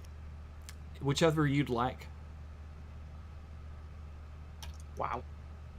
No, that's fine. You were specifically looking at this statue, and you notice a seam on one of the arms. You think that might be mechanical. Elias, Jeeves, come take a look at this. Jeeves, you're a little more well versed with traps. Yes. What do you make of this? Alright, I'm gonna stick my head gently next to it and look it all over, look behind, look underneath. Just your Jeeves' wisdom lets you gives you a strong sense that this is if you were to move this arm, it would trigger some sort of secret in the house somewhere. Okay. I'm just gonna grab and pull. All right. And pull. You grab and pull the arm. I hope that I'm not showing I'm too old by saying this, but who remembers the Munsters? I do. You remember Yeah. the staircase that lifts up and it has the secret passageway Yeah. that goes underneath it? That's exactly what you see. Yeah, the stairs lift up, and you can actually walk under the stairs. Curious. Ladies first. If you insist. Alex will step within. All right. Check for traps or anything kind of out of place.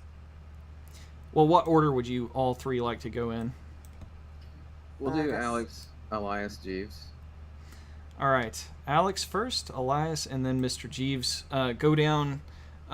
You can either leave the stairs up as they are now or pull them down. You do see on the other side is a lever that will reactivate it. Okay. So there's okay, yeah. Let's Yeah, I'll close it behind us. Okay. You close it behind you, and in front of you is a set of double doors. Very small room. Is it illuminated down here? Is it blinking a light? Not in this particular spot. When you closed those stairs, now it's pitch black in here. Alex will take out her hooded line. Okay.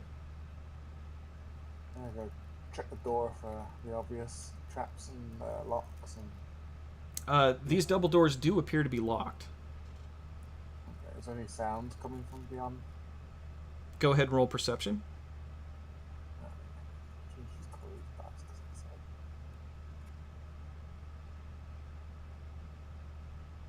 said. Okay, oh, 14 again. It's a good roll.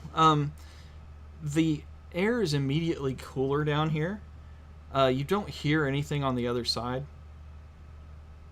And it smells kind of moldy. Okay. I'll get the lock picking there. A try. Go for it. Yeah, Nice. you pick that lock, and you can open those double doors to reveal a hallway that goes about 20 feet before it the features change. Beyond that, there are 4 armor stands, in one in each alcove. So there's a set of armor stands to the left and right, and then you go another maybe 10 feet. And although the wall comes out in between these 2 sets of armor stands, you can tell that a little bit further beyond there is another set of 2 armor stands that are complete with armor and weapons. And you can see on the other side of this store, let me see. I think I had something written up there. Give me a second.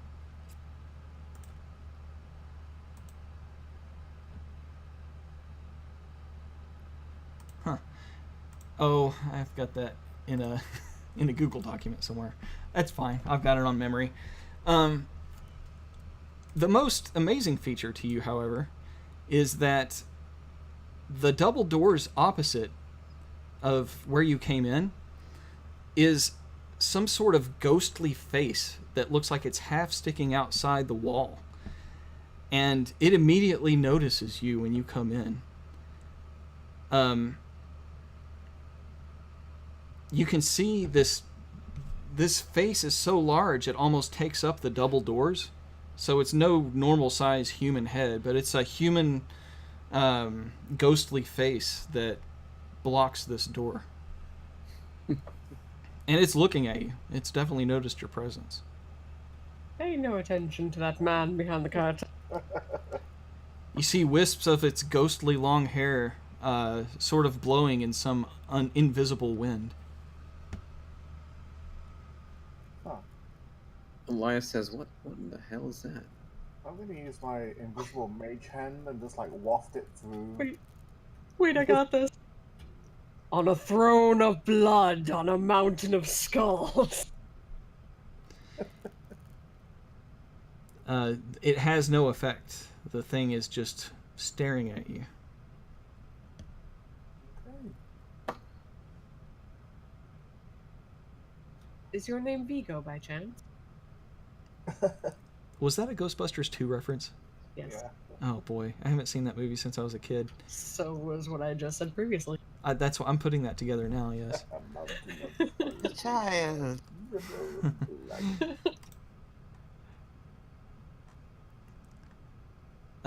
It seems to have no response.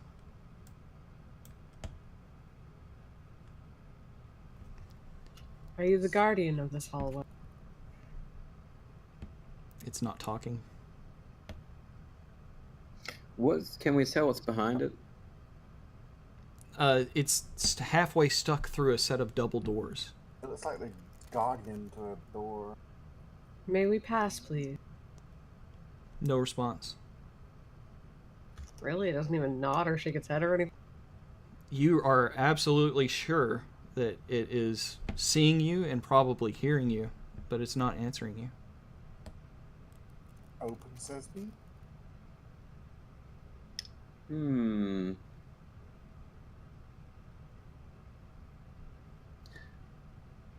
Well, let's see. I don't know. Jeeves, do you want to try opening the door, or are you afraid it might try to bite your hand? I can totally open the door. Okay. I'm going to use my, Arcane Trickster's Mage Hand to wrestle with the lock, with the door handle. You do jiggle the handle, but with Mage Hand you can't open it. It appears to be locked. What? You can with Arcane Trickster's Mage Hand. With Arcane Trickster you can pick a lock? Yeah, you use your Mage Hand to do distance lock. Okay, this is new to me, but go ahead. Go ahead and pick that lock. Okay, actually.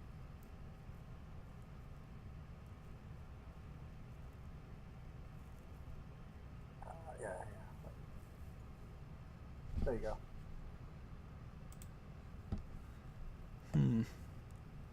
You can use to pick locks and disarm traps at range. Interesting. Yeah, and you can stow and steal and yeah, and it's completely invisible too. Unlike That's why the normal Thieves' Mage Hand is better than regular Mage. Yeah. Wow. All right, Mr. Jeeves. All right, so I'm gonna try and open the door first because I Right, can't that see didn't if it's work. locked or not from here. It's locked. All right. Then I'm gonna use my Mage Hand to Do it. kind of pick. Okay, it's gonna take some practice. That's fine. You can try again. I don't quite have the feel as my normal fingertips. That's a little better. No, a 15 is actually going to work. This is not a masterful lock at all, and you actually open the lock, so you can open these doors. It's hard to see beyond. The light here is dim. There is a torch behind each one of the armor stands, and in the passageway beyond, you can see more torch-lit area further out. But the light's too dim for you to get much of a good look at what's going on in there. Does the Guardian stay there, or does he dissipate, or? It stays right where the doors are. And you can kind of see it's a half hemisphere head. The door, when the doors are closed from the other side, you wouldn't see the other back half of this head. It's just the face on the front part. Just Okay. a creepy thing meant to ward us away. So when I open one half of it, half of the head moves with it. No, the head stays in place. Oh. Well, so in that case, Alliance will present the Holy Snorkel and use Turn Undead to get it out of the way. Bring out the Holy Snorkel. And that will give disadvantage to him as well. Okay, what's the DC he has to beat? Let me see. 17. With disadvantage? Mm-hmm. Yeah, it failed. So, if it was undead, that would work. So it's a ghost, but it's not undead. It's ghostly. That's the apparition. Ghostly. What's the extent of that? Is that just the things that can see and hear you? Let me read it specifically. Each undead that can see or hear you within 30 feet. Okay. It's not even within 30 feet of you, but I'm going to assume that you moved an extra 10 feet towards it to make it in your range. Yeah. Right. You also see, well, roll a perception check. Okay.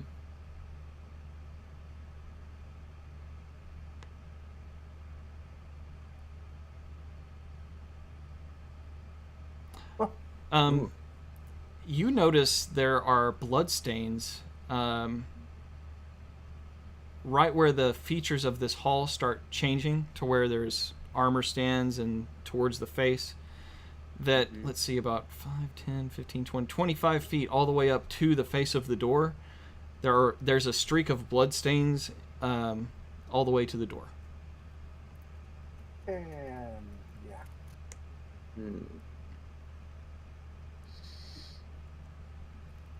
I cast a minor illusion of myself, like 20 feet in front of myself. 20 feet? Yeah, 15 or 20 feet in front of myself. Just enough, like, past, like, all alongside the said statue. So there are 4 armor stands. Do you want to place it in front of the first set, in between them, or in front of the second set, or at the door?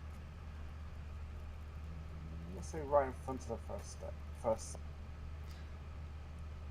Don't get too crazy. Okay. So now there is the minor illusion. This doesn't move or anything. Nope, just stationary image.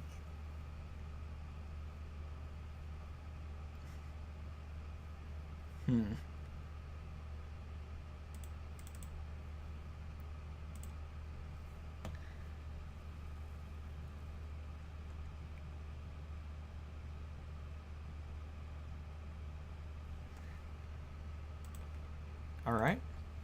So that's there now. Nothing happened. Oh, no. Nothing happened. Sorry. Okay. No, not triggered on. That's right where the bloodstains start, by the way. Yeah. So, has Jeeves tried to detect traps in this room yet? He has not. Alright, I'm gonna look for traps and pressure pads and such forth. Do you have any abilities that help you do that? Thief? What do you mean? Abilities to... Yeah, do you have, like, advantage for checking for traps or anything crazy that your class lets you do that I don't know about?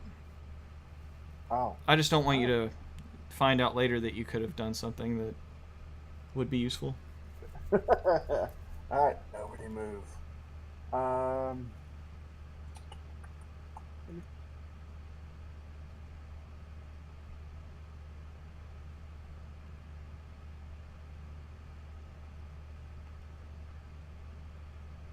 How did we do that in the past? Was it just a perception roll for Jeeves? Mm-hmm. Yeah, I'm pretty Yeah. sure it's just perception. That's all I typically do. I definitely think you should try that. Yeah, I'm seeing something I can use to boost it. Health and grip. Alright, wish me luck. That's my perception.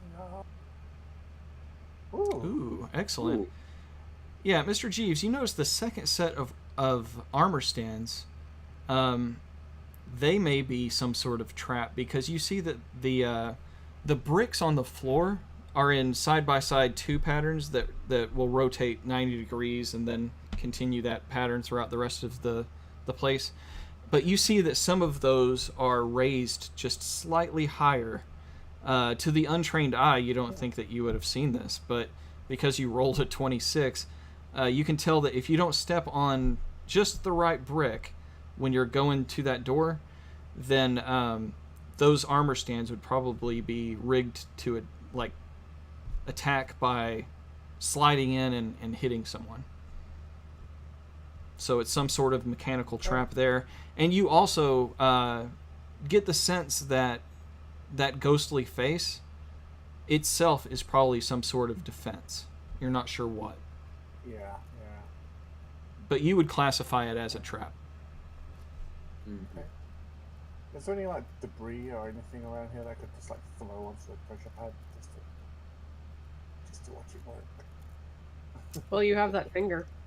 No. If you have something heavy in your inventory that you'd like to use, you can use that. Other than that, there's some torches, but the torches aren't all that heavy. Yeah. Okay. Nothing of the weight of a man. I shall regale what I just learnt to my compatriots. Sure, and you can actually use that nifty little hand of yours to grab some Yeah. charcoal or chalk or something and mark the ones that you think are the bad or the good spots to step on. Yep. I'll make a big pointer finger. So I'm like here and here.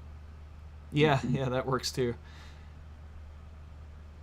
Right, so now everyone knows how to avoid that trap.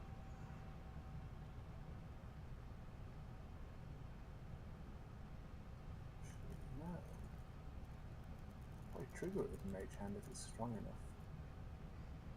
You could try. £10. But it probably just auto resets. That's fine. Even if it does, we'll know which one to avoid. True. I'm gonna make a fist out of my mage hand and just like smack the floor. Maybe £10 of weight will do it. So you're putting 10 pounds of weight onto to one of the triggers? Yeah. Okay. 10 pounds of force. Let's see here.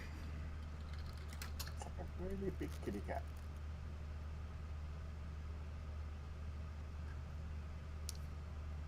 £10 is not enough to trigger it. Okay. Pick up Elias and I drop him on. No.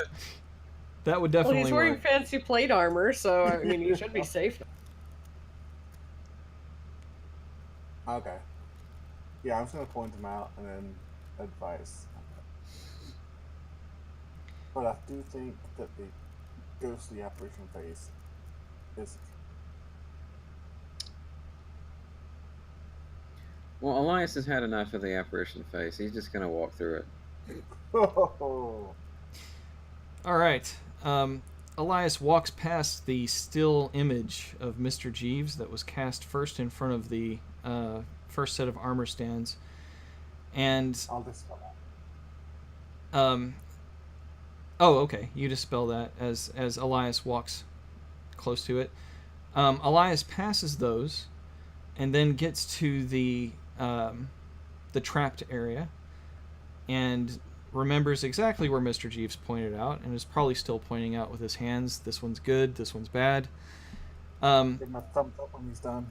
And when you get to the face, Elias, it screams, "Intruders!" and then blasts you with a cone of cold. Oh, my. well. Had to find out what it did.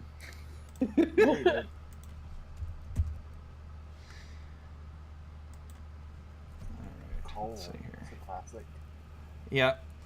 At least it's lit fire. It's a 60-foot cone, so let's see. Does that get everybody?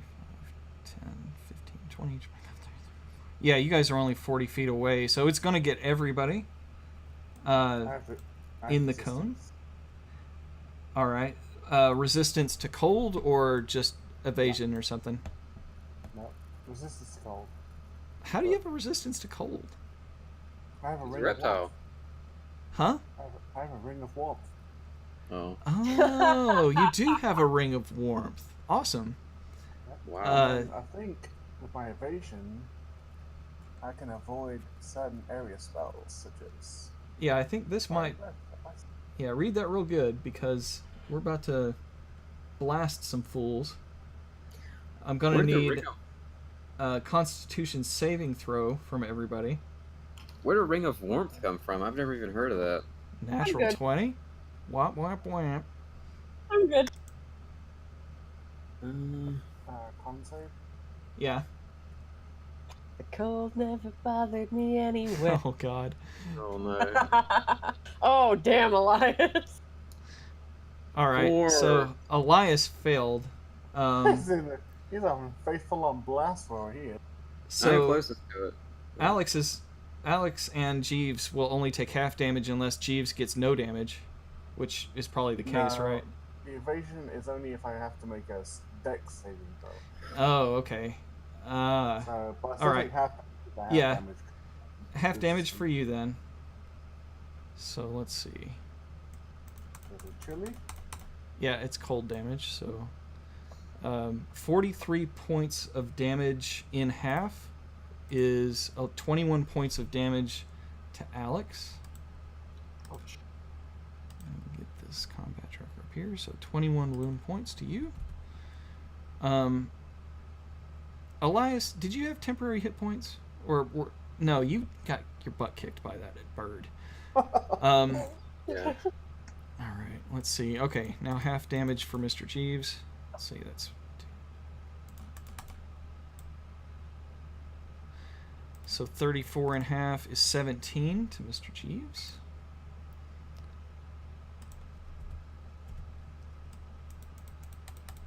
And Elias, you take the full 40 points of damage.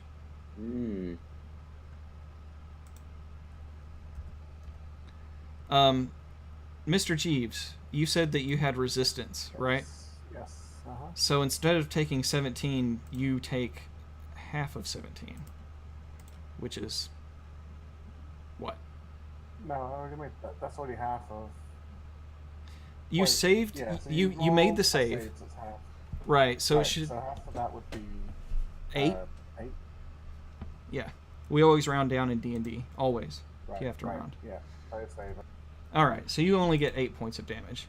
Elias, you took the worst of that, but you were also the closest to it. That's not the worst thing that happens, though. Now that that trap has gone off, there are 2 armor stands that animate behind you, and you at least avoided 1 trap.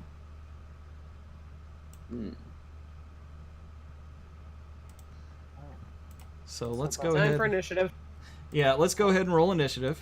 Let's hope that face is only good for 1 hit. Wow. Oh, Elias. Ouch. Oh, nice. Whoa.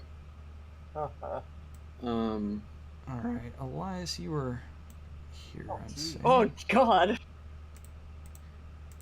This will be a good time to wrap up for the night too. Shut up. Yeah, it We're is. finishing this. 17. I get good initiative.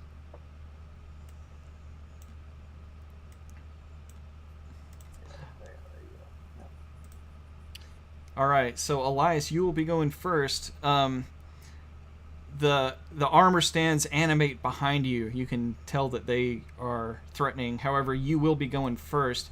Do you want to continue on tonight, or is this too late for you? Yeah. No, let's keep going. It's up to Elias and everyone else. You know, Yeah. come on. Uh, My wife is in Texas, so I'm. Well, Yeah, Why don't her you grandmother's go in the again? hospital, so we're here for a week alone. I think this is a great stopping point. And I don't know what I want to do yet, anyway. So, I'm gonna think about that. yeah. Sorry, April. You guys are lame. I can hear you cussing without the. She's like, God damn. I'm Well- gonna think about if I want to heal myself or try to defend myself or run away or I don't know. These are all good options. I'm on April's side tonight, but you know, You're more than half dead. I would think first step would be healing yourself. Yeah, big boost of healing. also Yeah. the face did disappear after it screamed Okay, intruders and then blew the cone of cold. Hooray. All right, you know what? We'll play to for 30 more minutes. Woohoo! Um, Are you good with So- that, Mr. Jeeves? Sure. Okay. we're enthusiastic. He sure. says through grit teeth. Sure. No, that's fine. Okay, Elias will, since the face is gone, he's going to go up and away from the armors, and also, produce his holy symbol to do channel divinity for preserve life and restore 35 of his hit points. Nice. So I can do that myself, Mike. Okay. Hold on, I might get 40 of those now. Yeah, I get all my life back. I get 40 hit points back. Nice. Bravo. So yeah. Restart. So nothing Alright. happened. All right. So, You did want to Literally move? Equivalent of hitting the Yeah. reset button. Where are you moving? Whoa, all the way in another room. Whoa. Okay. Okay, fine. Leave us here to deal with these things. First, I need a wisdom check to make sure that you don't accidentally step on one of the places that Mr. Jeeves pointed out to you. Okay. I don't know if I'm going that far either. I'm just giving you the indication that I'm going in that room Okay. because I don't know what's in there. Sure. Well, I mean, if you're going in there, I'm going to show you. okay. He's definitely going inside. Okay. This room is a lot larger. You see that there's probably, if you were to go farther in, you could see a bit more. But it looks like there's a door immediately to your right, a set of double doors. There's a few barrels in here. A crate in an alcove towards the north, and a rug with a door in front of it to the north and then to the right. So Is that a huggy rug? Okay, so huggy rug.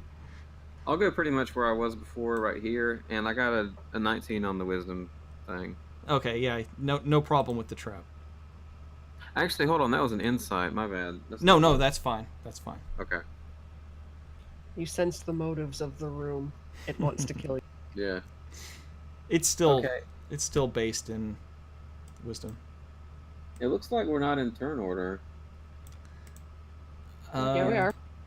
Okay. Oh, now we are. Yeah. Now I can pass it there. Okay. All right. So the animated armors will. Well, let's see. Hopefully they were. follow the moving target. Yeah. I think that would probably make sense. Jeeves and Alexander are just going to stand still like Drax. and Actually, pretend they're not going to do that. It's a minor illusion or wall in front of us. they're- Nothing here. Nicely done. Right. So the animated armors come out, and they both approach Mr. Jeeves and Alex. Animated armor number 1 is going to... actually, they're going to stand right here. And...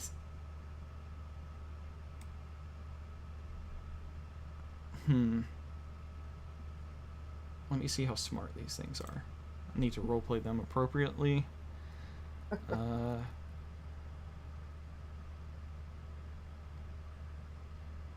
Yeah, okay. So, Mark, how many times are you going to change your dice colors?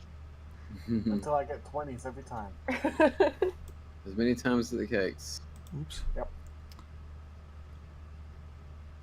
I like my blue ones. Had them for a while. Yeah, same here. I was stuck with mine for quite some time. How many times can they do this? Oh. Ooh. Huh.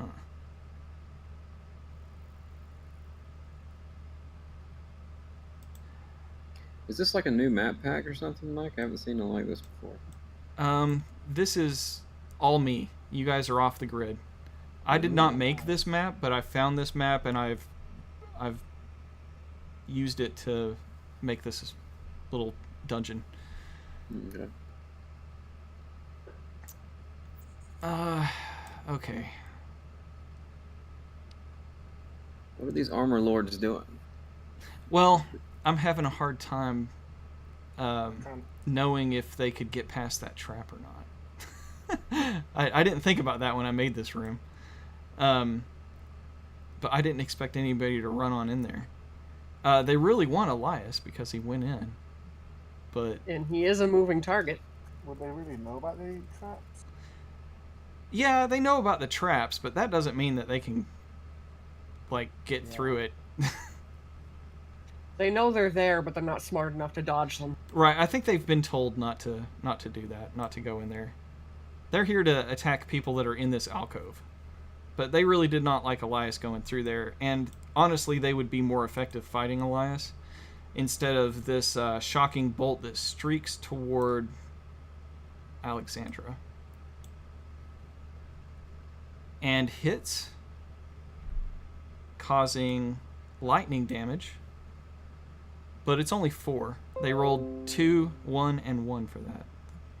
And OBS Studio just disconnected, but we're not going to wait for it. The other one is going to fire a shocking bolt at Mr. Jeeves. And that is a miss. So that's their turn. Mr. Jeeves, you're up next.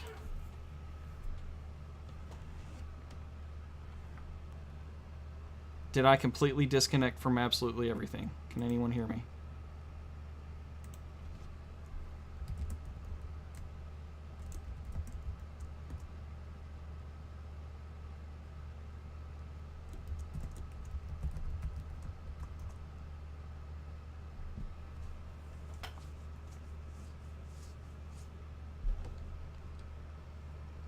It's like a rage. I think Whoa, we're gonna there we for go. that. There we go. Whoa, there we go. Hi. Welcome back. Sorry, my internet's being bad. What's the Yeah, last we thing you figured- guys heard? The last thing we heard was this lightning bolt that streaks toward nothingness. Oh, yeah, it shot at Mr. Jeeves and missed. Oh, okay. From what? One of the armor, animated armor stands shot at him. Whoa. Yeah, it actually hit Alex, but it only hit her for 4 points of damage. All right, well, with everything being crappy with my internet, maybe we should call it a night. Unless you guys want to reconnect. It's up to Brent, really. And Mark, I don't know if you're good to stay. And it sounds like I'm talking to myself again. Fuck. Well, ladies and gentlemen, I'm sorry. Due to internet connectivity issues, this episode will be wrapped up shortly. But look forward to next week's adventure when they continue to find out more about why this basement's so large and hidden beneath a monsters-like staircase. And we will get to test my DM skills, as this is all a custom adventure that I made, using a map from the artist, which I wrote down and can't give credit to because I don't have my note with me. But it's a nice little map, and hopefully they will find some cool stuff down here and find out more about what's going on with the town of Valaki. Until next week, have a good time, and thanks for listening.